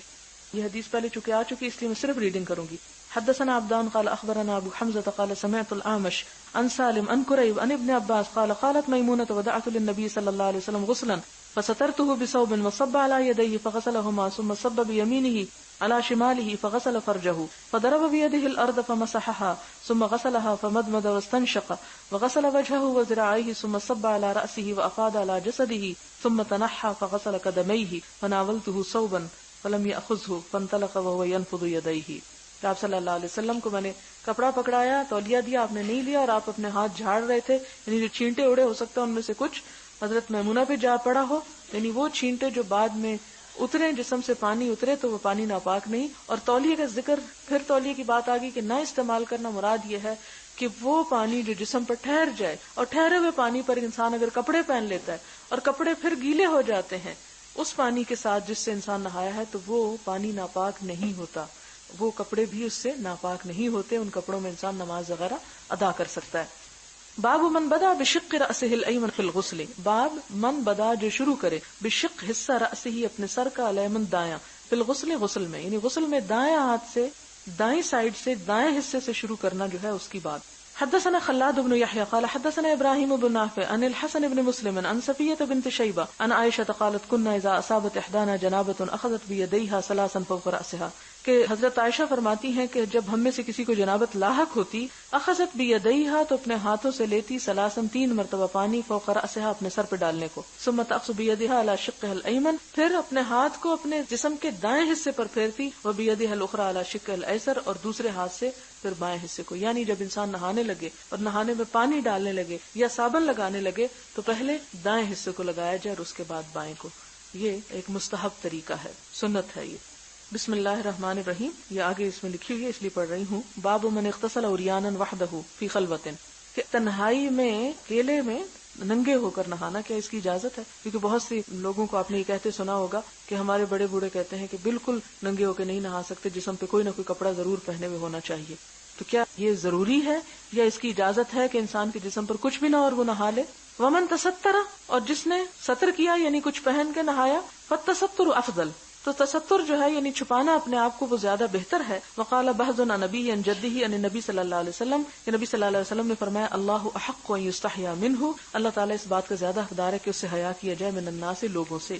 یعنی ایک تستر کا مطلب یہ کہ لوگوں سے بالکل بچ کے چھپ کے نہایا جائے کہ جہاں کسی کی نظر نہ پڑے، اور دوسرا معنی کیا ہے کہ اگر انسان کے جسم پر کوئی ایسی چیز پہنی ہوئی ہو کہ جس سے اس کے مخصوص سے چھپ سکے تو وہ بھی بہتر ہے، لیکن اگر کوئی ایسا نہ کرے تو بھی اس کا غسل ہو جاتا ہے، یعنی لازم نہیں ہے اگرچہ بہتر ہے۔ حدثنا اسحاق بن نصر قال حدثنا عبد الرزاق عن معمر عن حمام بن منبه عن ابي هريره عن النبي صلی اللہ علیہ وسلم قال كانت بنو اسرائیل، تھے بنی اسرائیل، یغتسلون عراتا، ننگے نہایا کرتے تھے، ينظر بعضهم الى بعض، ان میں سے بعض کو دیکھتا تھا، یعنی ایک حمام میں جیسے گھس جاتے تھے اور سب ایک دوسرے کے سامنے ننگے نہاتے تھے۔ فکان موسیٰ یغتسل وحدہ، لیکن موسیٰ علیہ السلام اکیلے نہایا کرتے تو سب کے سامنے نہیں نہاتے تھے۔ فقالوا، تو بنی اسرائیل کہتے ہیں، واللہ قسم اللہ کی، ما یمنع موسیٰ ان یغتسل معنا، نہیں روکتا موسیٰ علیہ السلام کو کہ نہائے ساتھ ہمارے، الا مگر یہ کہ انہ آدر، وہ بڑے خصیوں والا ہے، یعنی اس کے جسم میں نقص ہے اس لیے ہم سے چھپاتا ہے۔ فذهب مرتن، تو ایک مرتبہ موسیٰ علیہ السلام گئے، یغتسل، غسل کرنے کے لیے، فوضع ثوبہ، تو انہوں نے رکھے کپڑے اپنے، علی حجر، ایک پتھر پر، ففر الحجر بثوبہ، تو پتھر لے اڑا ان کے کپڑے، پتھر ہی کپڑے چرا کے چلا گیا، یہ ایک معجزہ ہے ان کا۔ فجمع موسیٰ فی اثرہ، تو دوڑ پڑے موسیٰ علیہ السلام اس کے پیچھے، یقول، کہنے لگے، ثوبی، میرے کپڑے، یا حجر، ہے پتھر، ثوبی یا حجر، حتی نظرت بنو اسرائیل، یہاں تک کہ بنو اسرائیل نے دیکھ لیا، الی موسیٰ، موسیٰ علیہ السلام کو، فقالوا، تو انہوں نے کہا، واللہ قسم اللہ کی، ما بموسیٰ بن بأس، موسیٰ کو تو کوئی تکلیف نہیں، یعنی ان کے جسم تو صحیح سلامت ہے۔ وأخذ ثوبہ فتفق بالحجر ضربا، تو انہوں نے اپنا کپڑا پکڑ لیا پتھر سے اور پتھر کو مارنے لگے۔ فقال ابو ہریرہ، واللہ انہ لندب، حضرت ابو ہریرہ کہتے ہیں اللہ کی قسم بے شک اس میں یعنی اس پتھر میں البتہ نشان ہے بالحجر، پتھر کے ستتن 6 اور سباتن 7 ضربن بالحجر، پتھر کے ساتھ مارنے کی، یہ نہیں کہ اپنے ہاتھوں سے پتھر مارنے لگے، پتھر کو پتھر کے ساتھ مارنے لگے اور اتنا زور سے مارا کہ 6-7 نشان اس پہ عرصہ دراز تک باقی رہے. اگر کسی انسان کو پڑتا تو کیا حال ہوتا. حضرت موسیٰ کے ہاتھ لگتا بہت بھاری تھے، اس لیے کہ وہ ایک شخص کو صرف گھونسا ہی لگایا تھا کہ وہ مر گیا، اور پتھر پہ مارا تو پتھر پہ نشان چھوڑ دیے. بڑی قوت والے تھے. فرعون سے جو مقابلہ تھا. وعن ابی ہریرہ عن النبی صلی اللہ علیہ وسلم قال، حضرت ابو ہریرہ کہتے ہیں کہ نبی صلی اللہ علیہ وسلم نے فرمایا بین ایوب یغتسل، کہ اس دوران کہ حضرت ایوب ایک دفعہ غسل فرما رہے تھے عریانا ننگے، فخر علیہ جراد، تو گر پڑے آپ پر ٹڈیاں من ذهب سونے کی، فجعل ایوب یحتسی فی ثوبہ، تو شروع ہو گئے ایوب علیہ السلام ان کو اکٹھا کرنا اپنے کپڑے میں.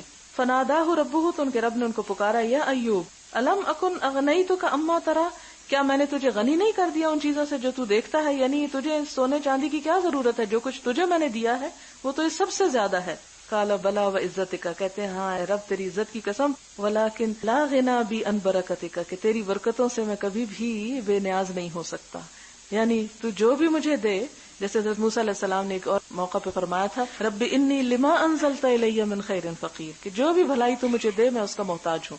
تو گویا جو نعمت اللہ تعالیٰ کی طرف سے انسان کے پاس بغیر کسی کوشش کے اور بغیر کسی لالچ کے آئے تو وہ اللہ تعالیٰ کی طرف سے ایک رحمت اور برکت ہے، اور اس کے بارے میں کیا ہے کہ میں تیری رحمت یا تیری اس سے بے نیاز نہیں ہو سکتا. کتنا خوبصورت جواب ہے حضرت ایوب علیہ السلام کا.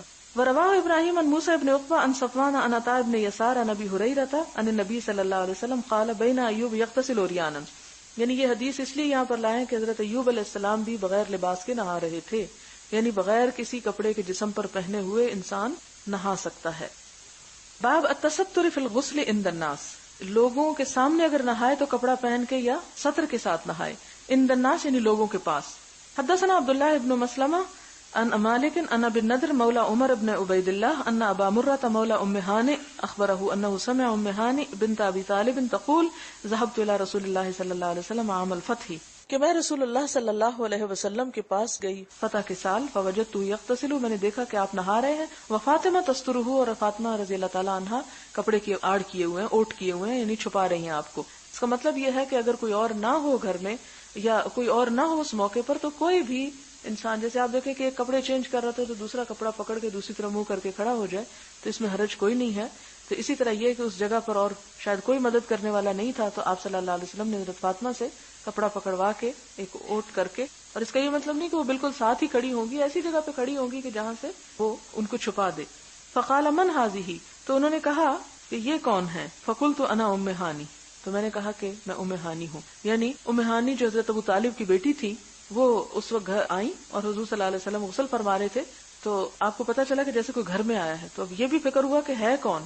ویسے تو منع ہے نا کہ جب انسان کپڑے اتارے ہوئے تو باتیں وغیرہ نہ کرے، لیکن اگر ایسی بات ہو کہ مثلا باہر کوئی شور ہنگامہ ہو رہا ہے اور آپ کے بچے ہیں اور آپ اندر نہا رہے ہیں اور نہانے میں عموماً دیر بھی لگ جاتی ہے، تو ایسی صورت میں انسان اندر کھڑا ہو کے پریشان ہو تو خواہ وہ نہا ہی رہا ہو، اس سے کیا جواز نکلتا ہے کہ ضروری بات جو ہے وہ پوچھ سکتا ہے. بعض اوقات بہت ایمرجنسی ہوتی ہے تو ایسی صورت میں اگر کوئی باتھ روم کے اندر کسی سے بات کر لیتا ہے تو اس میں حرج نہیں ہے. حدثنا عبدان قال اخبرنا عبد الله قال اخبرنا سفيان عن الاعمش عن سالم ابن ابي الجعد عن قريب عن ابن عباس عن میمونہ قال سترت النبي صلی اللہ علیہ وسلم وهو يغتسل من الجنابہ. حضرت میمونہ کہتی کہ میں نے حضور صلی اللہ علیہ وسلم کو چھپایا جبکہ وہ نہا رہے تھے، وہ یغتسل من الجنابہ، اور وہ جنابت سے نہا رہے تھے. فغسل یدیہ، آپ نے دونوں ہاتھ دھوئے، ثم صب بیمینہ علی شمالہ، پھر اپنے دائیں ہاتھ سے بائیں پہ پانی ڈالا.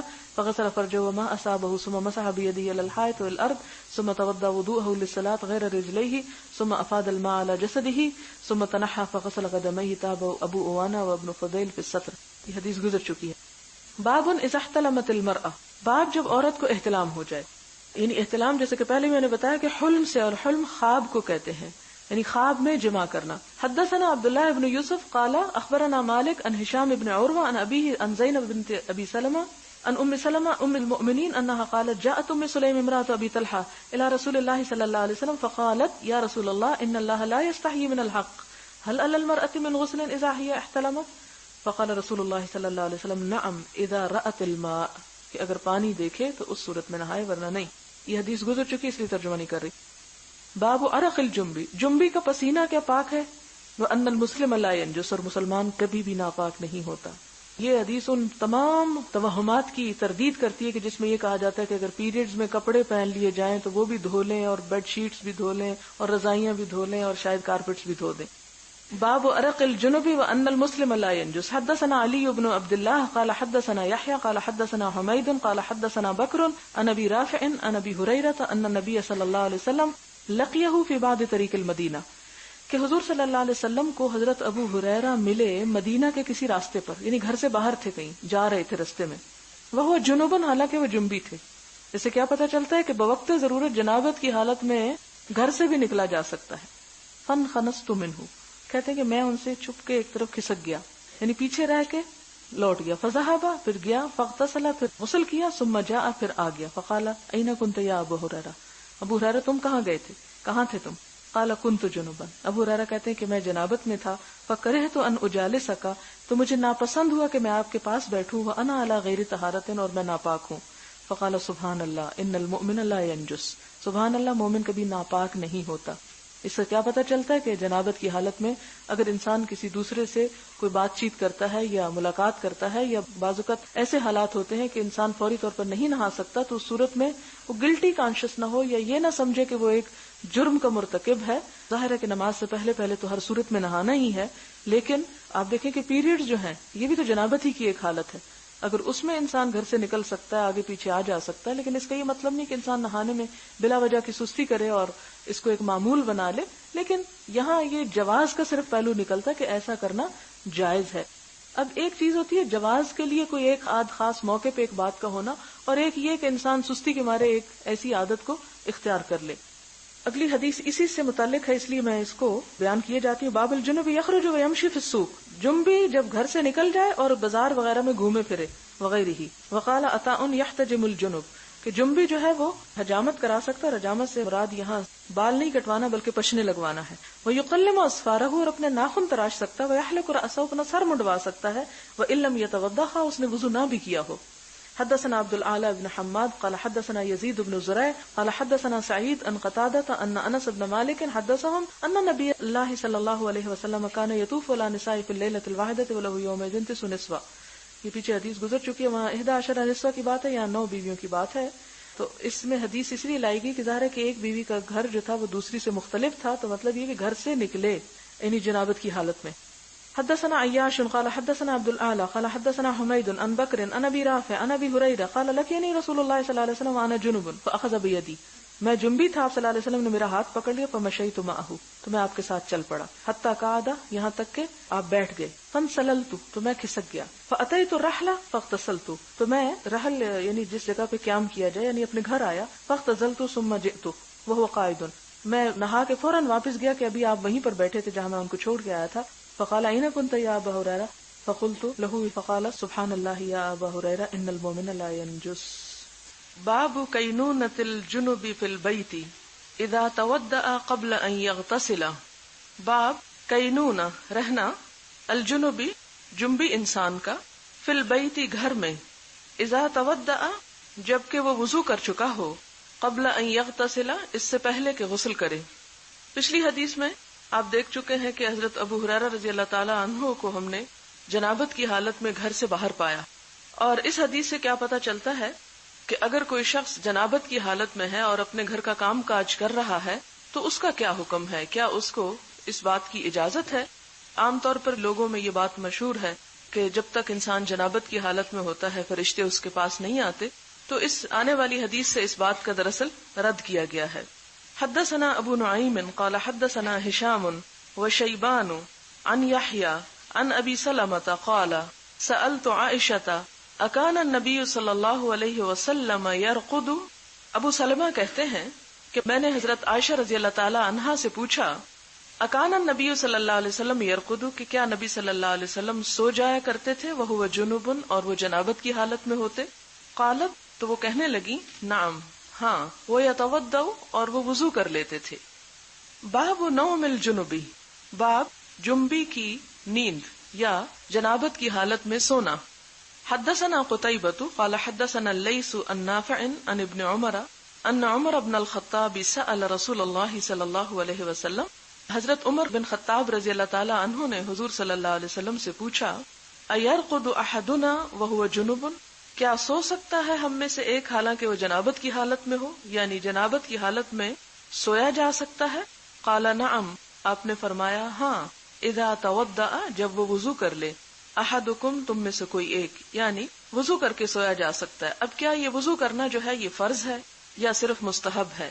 اس میں پھر علماء کی آراء ہیں، بعض کہتے ہیں کہ یہ صرف مستحب ہے، فرض نہیں ہے، اور بعض نے کہا کہ یہ واجب ہے، اور بعض نے کہا کہ صرف استنجا کر لے، اور مسلم کی جو روایت ہے اس میں استنجا کا ذکر نہیں ہے، اس میں صاف واضح ہے کہ نماز کا سا وضو کر لے تو اس کے بعد سونے کی اجازت ہے۔ لیکن اگر کوئی کسی وجہ سے وضو بھی نہیں کر سکتا تو بھی وہ کسی حرام کام کا ارتکاب نہیں کرتا، یعنی اس کی بھی اجازت ہے۔ باب الجنب یتوضأ ثم ینام، باب جنابت کی حالت میں وضو کرے پھر سو جائے، یعنی جنبی کو وضو کر کے سونے کے بارے میں۔ حدثنا يحيى بن بكير قال حدثنا الليث عن عبيد الله بن ابي جعفر عن محمد بن عبد الرحمن عن عروة عن عائشة قالت كان النبي صلى الله عليه وسلم، کہ نبی صلی اللہ علیہ وسلم اذا اراد ان ينام، جب ارادہ کرتے کہ سو جائیں، وهو جنب، حالانکہ وہ جنابت کی حالت میں ہو، غسل فرجہ، تو اپنی شرمگاہ کو دھو لیتے، وتوضأ للصلاة، اور وضو کر لیتے نماز کی طرح کا، یعنی پورا وضو کر لیتے۔ اس کا یہ مطلب نہیں کہ نماز پڑھنے کے لیے وضو کرتے، بلکہ سونے سے پہلے وضو کر لیتے، کیونکہ اس سے پہلے وہ حدیث آپ پڑھ چکے ہیں جس میں سونے سے پہلے وضو کرنا اور دعا پڑھنا جو ہے یہ باعث فضیلت ہے۔ تو خواہ انسان جنابت کی حالت میں ہو یا بغیر جنابت کے، دونوں حالتوں میں وضو کے ساتھ سونا جو ہے وہ بغیر وضو کے سونے سے بہتر ہے۔ حدثنا موسى بن اسماعیل قال حدثنا جویریہ عن نافع عن عبد اللہ قال استفتى عمر النبی صلی اللہ علیہ وسلم، حضرت عبداللہ بن عمر سے روایت ہے کہ استفتى، فتویٰ طلب کیا، عمر رضی اللہ تعالی عنہ نے النبی صلی اللہ علیہ وسلم، نبی صلی اللہ علیہ وسلم سے کیا پوچھا، اینام احدنا، کہ کیا سو جائے ہم میں سے ایک، وہو جنب، اور وہ جنابت کی حالت میں ہو، قال نعم، کہا ہاں، اذا توضأ، جب وہ وضو کر لے۔ حدثنا عبداللہ بن یوسف قال اخبرنا مالک عن عبداللہ بن دینار عن عبداللہ بن عمر انہ قال ذکر عمر بن الخطاب لرسول اللہ صلی اللہ علیہ وسلم، ذکر کیا عمر بن خطاب نے حضور صلی اللہ علیہ وسلم سے، بأنہ تصیبہ الجنابہ، کہ انہیں جنابت لاحق ہو جاتی ہے، من اللیل، رات کو، فقال لہ رسول اللہ صلی اللہ علیہ وسلم، تو آپ صلی اللہ علیہ وسلم نے فرمایا، توضأ، وضو کر لو، واغسل ذکرک، اور استنجا کر لو، ثم نم، پھر سو جاؤ۔ باب اذا التقى الختانان، باب کے جب مل جائیں دو ختان۔ حدثنا معاذ بن فضالة قال حدثنا هشام وحدثنا ابو نعيم عن هشام عن قتادة عن الحسن عن ابي رافع عن ابي هريرة عن النبي صلی اللہ علیہ وسلم قال، کہ نبی صلی اللہ علیہ وسلم نے فرمایا، اور یہ حدیث کس سلسلے میں ہے کہ غسل کب واجب ہوتا ہے، اذا جلس، جب وہ بیٹھ جائے، بین شعبها، درمیان اس کے کونوں کے، الاربع، چار، یعنی دو بازو اور دو ٹانگیں، ثم جہدها، پھر تھکا دے اس کو، فقد وجب الغسل، تو واجب ہو جاتا ہے غسل، یعنی غسل اس حالت میں واجب ہوتا ہے۔ تابعه امر عن شعبة مثله، وقال موسى حدثنا ابان قال حدثنا قتادة قال اخبرنا الحسن مثله۔ باب غسل ما يصيب من رطوبة فرج المرأة، باب دھونا جو بھی لگ جائے تری میں سے عورت کی شرمگاہ سے، یعنی اس کو دھو لینا ضروری ہے۔ حدثنا ابو معمر قال حدثنا عبد الوارث عن الحسين قال يحيى واخبرني ابو سلمة ان عطاء بن يسار اخبره ان زيد بن خالد الجهني اخبره انه سأل عثمان بن عفان فقال، یہ حدیث پہلے گزر چکی ہے اس لیے صرف ریڈنگ کروں گی، ارأيت اذا جامع الرجل امرأته فلم يمن، قال عثمان يتوضأ كما يتوضأ للصلاة ويغسل ذكره، قال عثمان سمعته من رسول الله صلى الله عليه وسلم، فسألت عن ذلك علي بن ابي طالب والزبير بن العوام وطلحة بن عبيد الله وأبي بن كعب رضي الله عنهم فأمروه بذلك، قال يحيى وأخبرني أبو سلمة أن عروة بن الزبير أخبره أن أبا أيوب أخبره أنه سمع ذلك من رسول الله صلى الله عليه وسلم۔ حدثنا مسدد قال حدثنا يحيى عن هشام بن عروة قال اخبرني ابي قال اخبرني ابو ایوب قال اخبرني ابي بن كعب انه قال، ابی بن کعب کہتے ہیں کہ یا رسول اللہ، اے اللہ کے رسول صلی اللہ علیہ وسلم، اذا جامع الرجل، جب جمع کرے مرد المرأة، عورت سے، فلم ينزل، پھر انزال نہ ہو، قال يغسل ما مس المرأة منه، فرمایا دھو لے جو چھو جائے عورت سے اس میں سے، ثم یتودع، پھر وضو کر لے، ویصلی، اور نماز پڑھ لے. قال ابو عبداللہ، امام بخاری کہتے ہیں کہ الغسل احوط، غسل کرنا زیادہ احتیاط کی بات ہے، یعنی چاہے انزال نہ ہو لیکن غسل کرنا زیادہ بہتر ہے. وذاک الاخیر، اور یہ جو پیچھے والی بات ہوئی کہ غسل صرف اس وقت واجب ہوتا ہے، یہ جو حدیث نمبر 290 ہے کہ اذا جلس بین شعبها الاربع ثم جہدها، انما بینا لاختلافہم، تو یہ حدیث ہم اس لیے لائے ہیں کہ جو اختلاف صحابہ کرام کے درمیان اس معاملے میں واقع ہوا ہے اس کو ہم بیان کر دیں. والماء انقا، اور پانی تو خوب صاف کرنے والی چیز ہے. یہ اسی بات کا اختلاف ظاہر کر رہے ہیں کہ جس میں صحابہ کرام کے درمیان بھی اختلاف ہوا، اور اس میں جو راجح رائے ہے وہ یہی ہے کہ خواہ انزال نہ بھی ہو لیکن اگر التقاء الختانین ہو جائے تو اس پر غسل واجب ہو جاتا ہے. جبکہ دوسری رائے یہ ہے جس میں کچھ اور صحابہ کرام شامل ہیں کہ جب تک انزال نہ ہو اس وقت تک غسل جو ہے وہ لازم نہیں ہوتا یا فرض نہیں ہوتا. لیکن ان دونوں آراء کو سامنے رکھ کے امام بخاری یہ کہتے ہیں کہ الغسل احوط، یعنی خواہ اختلاف موجود ہے لیکن دخول کی صورت میں خواہ انزال نہ ہو غسل کرنا زیادہ احتیاط کی بات ہے. اور اس میں آپ دیکھیں کہ ایسے معاملات میں عموماً انسان کنفیوز ہوتا ہے کہ پھر کون سی رائے اختیار کرے جب یہ ادھر بھی حکم ہے اور ادھر بھی حدیث موجود ہے اور ادھر بھی صحابہ کرام کی رائے ہے ادھر بھی صحابہ کرام کی رائے ہے. تو بات یہ ہے کہ جب انسان ایسے کسی شبے میں پڑ جائے تو ہمیں یہ حکم دیا گیا ہے کہ شبے کی حالت میں انسان شبہات سے بچے اور وہ طریقہ اختیار کرے جو اس کے دل کے لیے زیادہ اطمینان کا باعث ہو.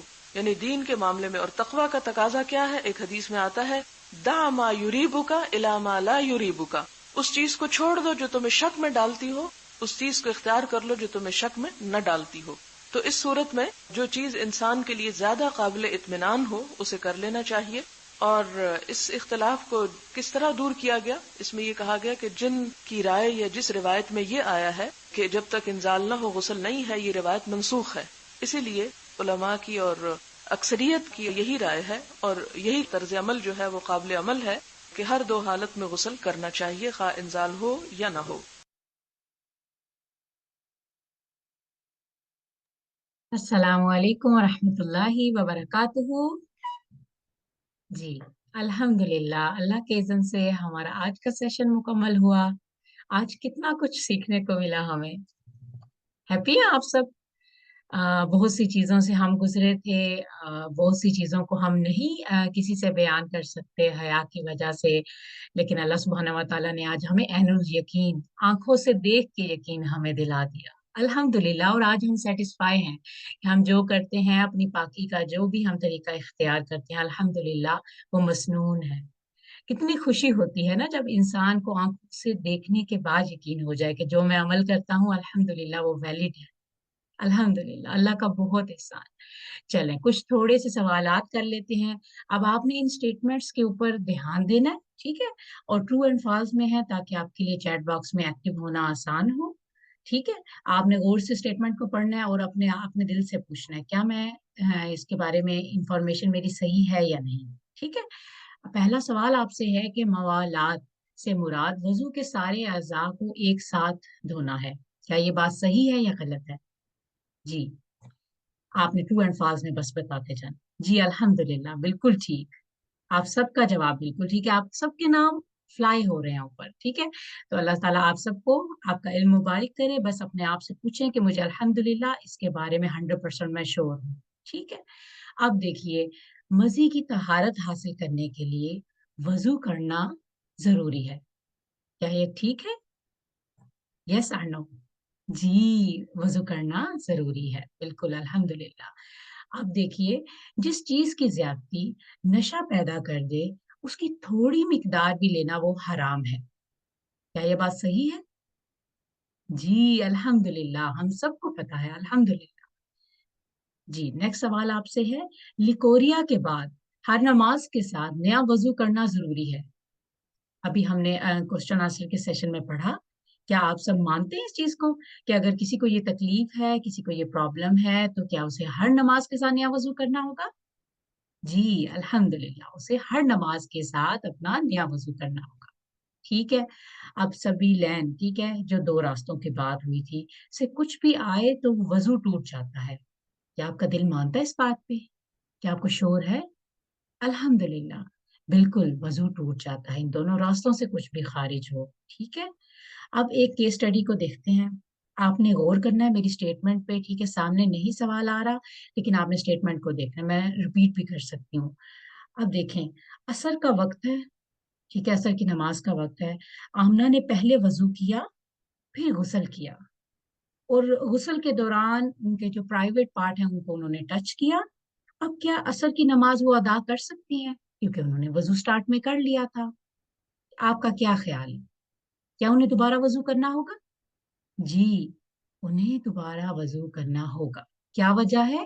کیونکہ انہوں نے غسل کے دوران اپنے پرائیویٹ پارٹ کو ٹچ کیا, اس کو سوپ لگایا یا کچھ بھی کیا. ٹھیک ہے. تو آپ نے دوبارہ وضو کرنا ہوگا, آمنہ کو دوبارہ وضو کرنا ہوگا, پھر عصر کی نماز ادا کرنی ہوگی. ٹھیک ہے. اس طرح کی سچویشن سامنے لا کے اپنے آپ سے سوال کریں کہ کیا میرا علم پختہ ہوا یا نہیں ہوا. ٹھیک ہے. کوئی کنفیوز تو نہیں ہوں میں کہیں. اب ایک اور کیس اسٹڈی کو دیکھتے ہیں. غور سے سنیے گا. ہبا نے فجر کی نماز ادا کرنے کے لیے وضو تیار کیا. ٹھیک ہے. پھر اچانک سے انہیں اپنی 4 سالہ بیٹی کی آواز آئی جو کہ قضائے حاجت کے بعد انہیں قضائے حاجت تھی بیٹی کو ان کی, اور انہوں نے انہیں صاف کرنا ہے اور ڈائریکٹ ان کے سبھی لین کو انہوں نے ٹچ کیا. کسی وائپس کو یوز نہیں کیا, انہوں نے کسی ٹیشو کو یوز نہیں کیا بلکہ ڈائریکٹ ٹچ کیا اور انہیں واش کیا. اب کیا ان کا وضو قائم رہا یا دوبارہ کرنا ہوگا؟ کیا کریں اپنی 4 سال کی بیٹی. ٹھیک ہے. یہ بھی دھیان رکھیے گا 4 سال کی بیٹی ہے, وضو پہلے کیا, کیا اب ان کا قائم رہا یا نہیں رہا؟ جی نہیں رہا کیونکہ انہوں نے ڈائریکٹ ٹچ کیا تھا. ٹھیک ہے. انہیں دوبارہ سے وضو اپنا تیار کرنا ہوگا, پھر اپنی فجر کی نماز ادا کرنی ہوگی. ٹھیک ہے. اس طرح کی سچویشن اپنے پہ ڈالیں اور پھر اپنے آپ سے سوال کریں کیا میرا علم ٹھہرا یا نہیں ٹھہرا. اب ایک اور سچویشن آپ کے سامنے آتی ہے, لاسٹ ہے آپ کے پاس. عائشہ کی 1 سال کی بیٹی بہت زیادہ رو رہی ہے, بہت زیادہ. ٹھیک ہے. عائشہ کو غسل جنابت سے طہارت حاصل کرنی ہے. کیا پہلے اپنی بیٹی کو چپ کروائے یا غسل جنابت سے فارغ ہو؟ کیا کرے؟ اپنی بیٹی کو روتا چھوڑ جائے, کوئی بھی نہیں ہے گھر پہ اور وہ رو رہی ہیں بہت سارا, اور وہ ان کو ٹچ نہیں کر رہی کہ میں پاک نہیں ہوں. کیا کرنا ہوگا؟ حکمت سے چلنا ہوگا. انہیں اپنی بیٹی کو پہلے چپ کرانا ہوگا. ہمیں آج اس بات کا یقین ہو گیا کہ مجبوری کی حالت میں غسل جنابت ٹھہر کر سکتے ہیں. الحمدللہ اللہ سبحانہ و تعالیٰ نے ہمارا دین, ہمارا مذہب ہم سب کو بہت آسانیاں دی ہیں. یہ ہم نے خود اپنی سوچوں کی وجہ سے یا علم نہ ہونے کی وجہ سے مشکلات میں ہم گھرے ہوئے ہیں. ٹھیک ہے. انشاءاللہ آپ کے سامنے بھی کوئی بھی بندہ ایسا کرتا ہے, ایسی سچویشن میں ہے, تو انہیں آپ حکمت سے احادیث دکھا کے دلیل کے ساتھ انہیں سمجھائیے کہ آسانی پیدا کرے دوسروں کے لیے. ٹھیک ہے. انشاءاللہ چھوٹے سے 2-3 سوال اور پھر فنش کرتے ہیں انشاءاللہ. غسل میں بائیں حصے سے دھونا شروع کرنا چاہیے. کیا یہ اسٹیٹمنٹ صحیح ہے؟ جب بھی آپ غسل کر رہے ہیں بائیں حصے سے کرنا چاہیے. جی کہاں سے کرنا چاہیے؟ کیا بتا رہے ہیں؟ بائیں سے یا دائیں سے کیا کرنا چاہیے؟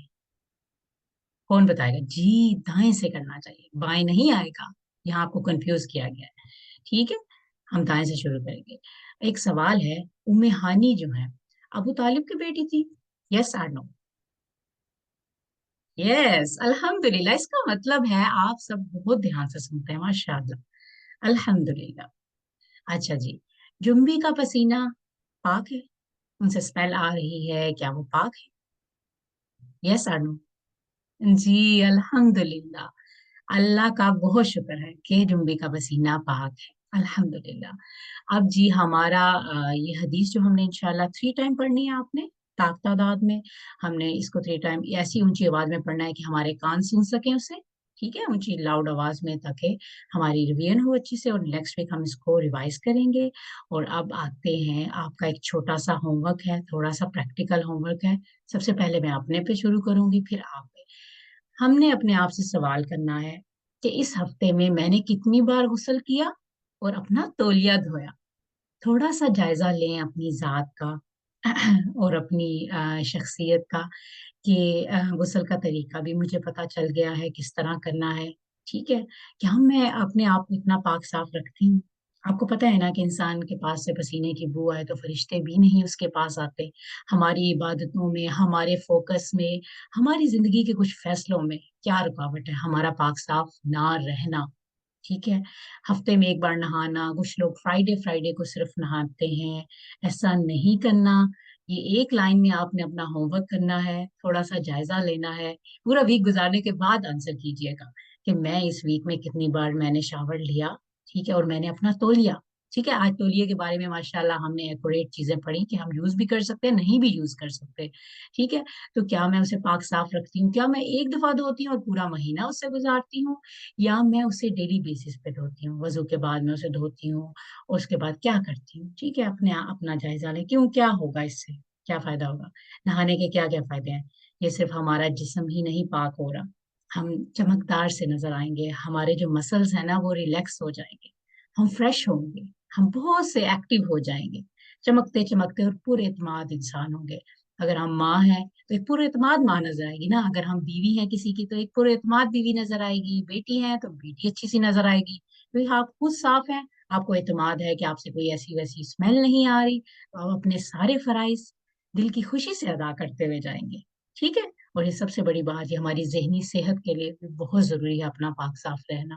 ٹھیک ہے، تو سمر بھی آ رہا ہے، خوبصورت سا موسم بھی آ رہا ہے، تو ڈیلی اپنے آپ کو صاف کریں. اور پلیز آپ آنسر ایک لائن میں کیجئے گا، بوجھل نہ سمجھیے گا اس ہوم ورک کو، اور اپنے تولیے کو بھی واش کیجئے گا. ٹھیک ہے، انشاءاللہ.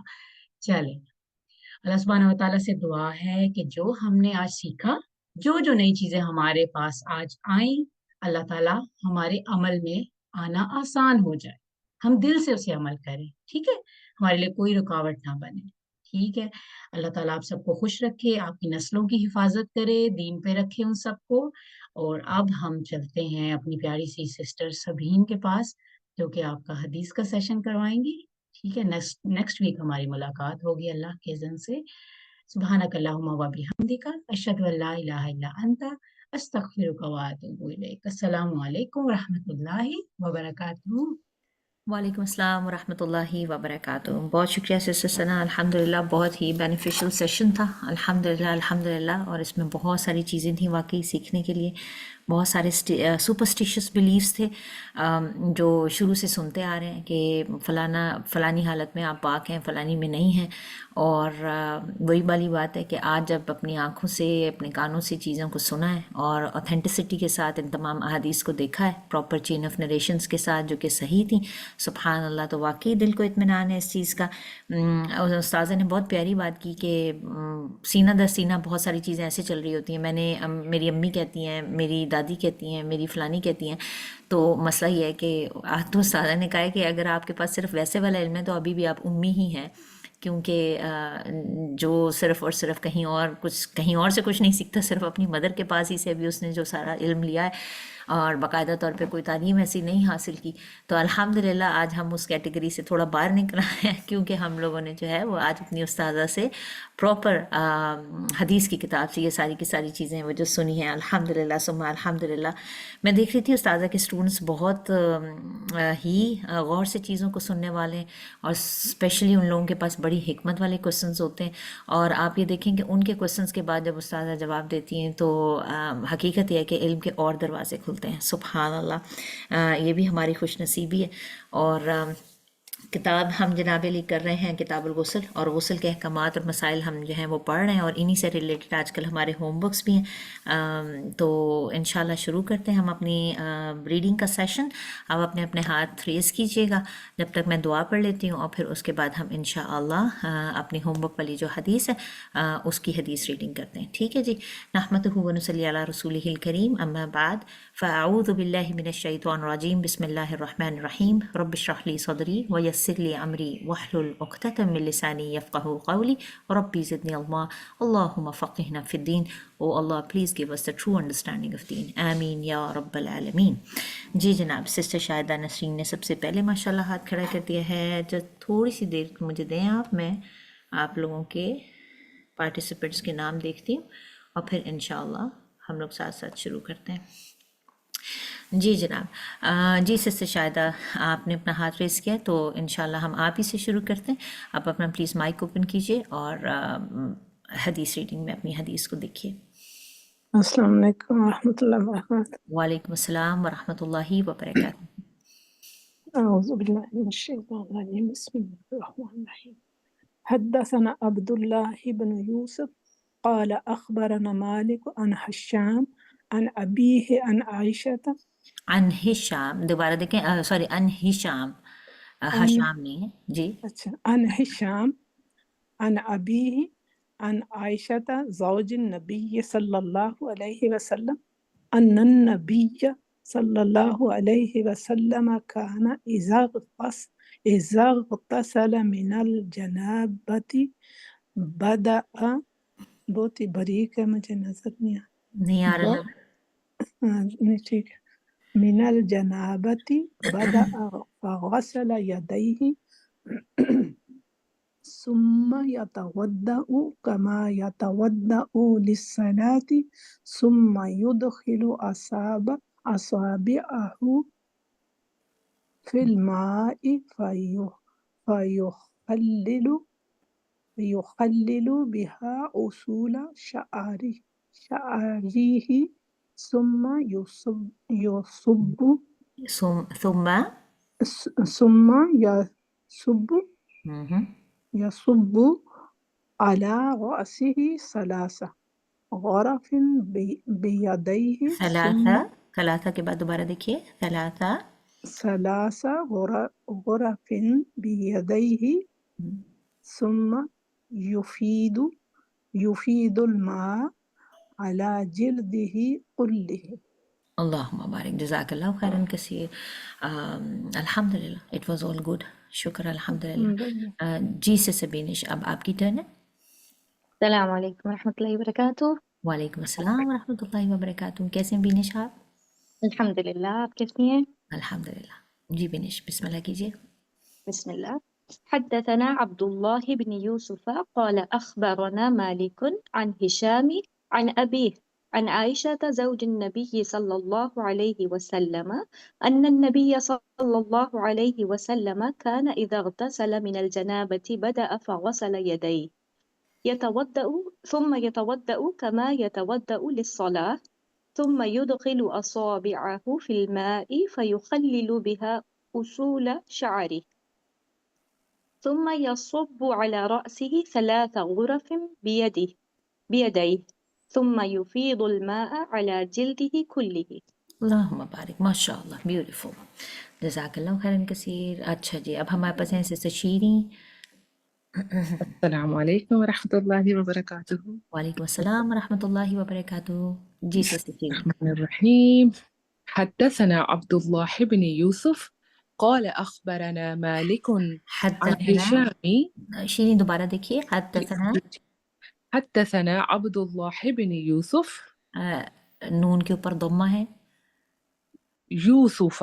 نہ نون پر ضمہ ہے. جی میں دوبارہ قریب تھوڑا سا بڑا کرتی ہوں.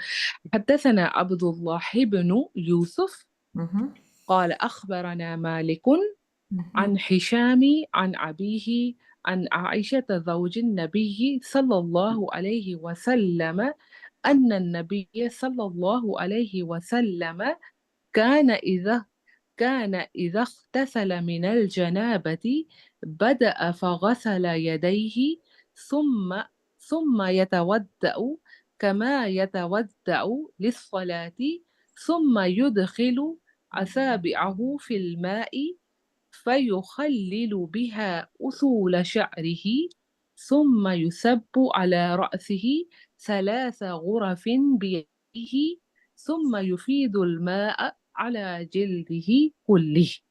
اللہم بارک، جزاک اللہ خیراً کثیر. سسٹر صدف. السلام علیکم ورحمۃ اللہ وبرکاتہ. وعلیکم السلام ورحمۃ اللہ وبرکاتہ. سسٹر صدف. بسم اللہ الرحمن الرحیم. حدثنا عبد الله بن يوسف قال أخبرنا مالك عن هشام عن أبيه عن عائشة زوج النبي صلى الله عليه وسلم أن النبي صلى الله عليه وسلم كان إذا اغتسل من الجنابة بدأ فغسل يديه ثم يتوضأ كما يتوضأ للصلاة ثم يدخل أصابعه في الماء فيخلل بها أصول شعره ثم يصب على رأسه 3 غرف بيديه ثم يفيض الماء على جلده كله. اللہ مبارک. دعات کو تھوڑا سا ہیوی کرنا ہے آپ نے. آپ ایسا کیجیے، آپ یہاں سے ان نبی صلی اللہ علیہ وسلم سے پڑھیں. بے شک آرام سے پڑھیں لیکن دعات کو تھوڑا سا ہیوی کریں کیونکہ اٹ واز مور ٹورڈز دال. اوكي. أن النبي صلى الله عليه وسلم كان اللہ. أن النبي صلى الله عليه وسلم كان إذا اغتسل من الجنابة بدأ فغسل يديه ثم يتوضأ كما يتوضأ للصلاة حمزہ تو ہیوی نہیں ہے نا، ضاد ہیوی ہے. یتوضأ. ثم يتوضأ ہم. كما يتوضأ للصلاة ثم يدخل أصابعه في الماء فيخلل بها أصول شعره شعری. ثم عین پہ بھی فتح ہے، شین پر بھی فتح ہے، عین پر بھی فتح ہے. شعری. أصول شعره اصول. لام پہ فتح ہے. أصول شعره ٹھیک ہے. ثم يصب على رأسه ثلاث غرف بيده ثم يفيض الماء على جلده كله. اللہ مبارک، جزاک اللہ خیر. سسر ناہید، اب آپ کی ٹرن ہے. بسم الله الرحمن. حدثنا عبد الله بن يوسف قال أخبرنا مالك عن هشام عن أبيه عن عائشة آئین کو واضح کیجئے. ان نہیں ہے، عن ہے. عن هشام عن أبيه عن عائشة زوج النبي صلى الله عليه وسلم أن النبي صلى الله عليه وسلم كان إذا اغتسل من الجنابة بدأ فغسل يديه ثم يتوضأ كما يتوضأ للصلاة ثم يدخل أصابعه في الماء فيحلل بها أصول شعره ثم يصب على رأسه ثلاث غرف بيده ثم يفيض الماء على جلده كله. اللہ مبارک. بس یہاں پر جب آپ نے وقف لیا تھا فلم، تو یہاں پر جب حمزہ کے اوپر وقف ہے تو پھر تھوڑا سا جھٹکے کے ساتھ جھٹکے پڑھیے. سے ٹھیک ہے جی. اللہ مبارک، جزاک اللہ خیرن کثیر. سسر زینب، اب آپ کی ٹرن ہے. حدثنا عبد الله بن يوسف قال أخبرنا مالك عن هشام عن أبي عن عائشة زوج النبي صلى الله عليه وسلم أن النبي صلى الله عليه وسلم كان إذا اغتسل من الجنابة بدأ فغسل يديه ثم يتوضأ كما يتوضأ للصلاة ثم يدخل أصابعه في الماء ويخلل بها أصول شعره ثم يصب على رأسه ثلاث غرف بيديه ثم يفيض الماء على جلده كله. اللہ مبارک. بس یہاں پر آپ دیکھیے ایک جگہ پر آپ نے اصول پڑھ دیا تھا، یہاں پہ اصول ہے، حمزہ کے اوپر ضمہ ہے. اور جب آپ نے یہاں پر ان النبی پڑھا تھا تو آپ نے یا کے اوپر جو فتح ہے اس کو زیادہ لمبا کر دیتے تھے، جیسے مد لیٹر ہوتا ہے. یعنی آپ نے پڑھا ہے ان النبی، تو بیسیکلی آپ نے یہاں سے اس کو 1 کاؤنٹ پڑھنا ہے، اس کو اس طرح سے نہیں کہ یہ 2 کاؤنٹس فیل ہو. ٹھیک ہے نا. اللہ مبارک، جزاک اللہ خیرن کثیر. سسر رفعت، اب آپ کی ٹرن. بسم الله الرحمن الرحيم. حدثنا عبد الله بن يوسف قال أخبرنا مالك عن هشام عن أبيه عن عائشة زوج النبي صلى الله عليه وسلم أن النبي صلى الله عليه وسلم كان إذا اغتسل من الجنابة من الجنابة بدأ فغسل يديه ثم يتوضأ كما يتوضأ للصلاة ثم يدخل أصابعه في الماء فيخلل بها أصول شعري. شعره ثم يصب على رأسه 3 غرف بيديه ثم يفيض الماء على جلده كله. اللہم بارک، جزاک اللہ خیرن کثیر۔ جیسے مینز ویسے تو آپ نے جب اس کو واپس لوٹایا من الجنابتی بدأ فغسل، لیکن زیادہ اچھا میننگ ہو جائے گا جب آپ ورب سے اغتسل من اغتسل سے شروع کریں گے تو پھر زیادہ اچھا ہو جائے گا، ٹھیک ہے؟ Otherwise it was all good, الحمدللہ، اللہم بارک۔ اللہ تعالیٰ آپ سب لوگوں سے اس کا پڑھنا، اس کا سننا قبول کرے۔ آئی ہوپ میں نے کسی اور سسٹر کو جو ہے وہ نہیں چھوڑ دیا، سارے ہی لوگ تقریباً ہو گئے ہیں، اور جناب ہمارا ٹائم بھی فنش ہو گیا ہے، تو بس آپ لوگ جو ہیں وہ سب اپنا اپنا کام کیجئے۔ اللہ تعالیٰ آپ لوگوں کو اور آپ کے سبھی پیاروں کو اپنی بہترین عافیت میں رکھے، اور انشاءاللہ بإذن اللہ اگلے ہفتے نئے لیسن کے ساتھ پھر ملاقات ہوگی، اور پھر ہم دوبارہ ایک اور نیا ریڈنگ سیشن کریں گے انشاءاللہ۔ اپنا بہت سارا خیال رکھیے گا۔ السلام علیکم ورحمۃ اللہ وبرکاتہ۔ سبحانک اللہم وبحمدک، نشہد ان لا الہ الا انت، نستغفرک ونتوب الیک۔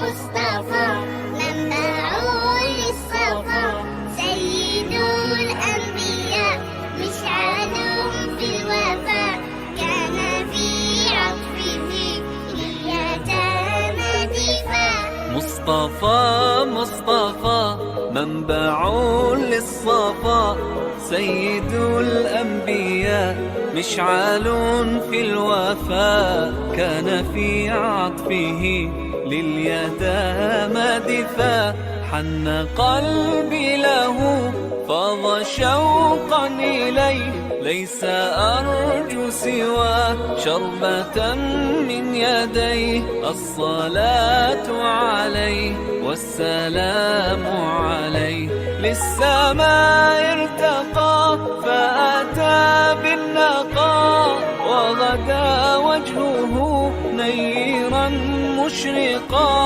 كان من عفوه حين حان اللقاء قال فلتذهبوا أنتم الطلقاء مصطفى مصطفى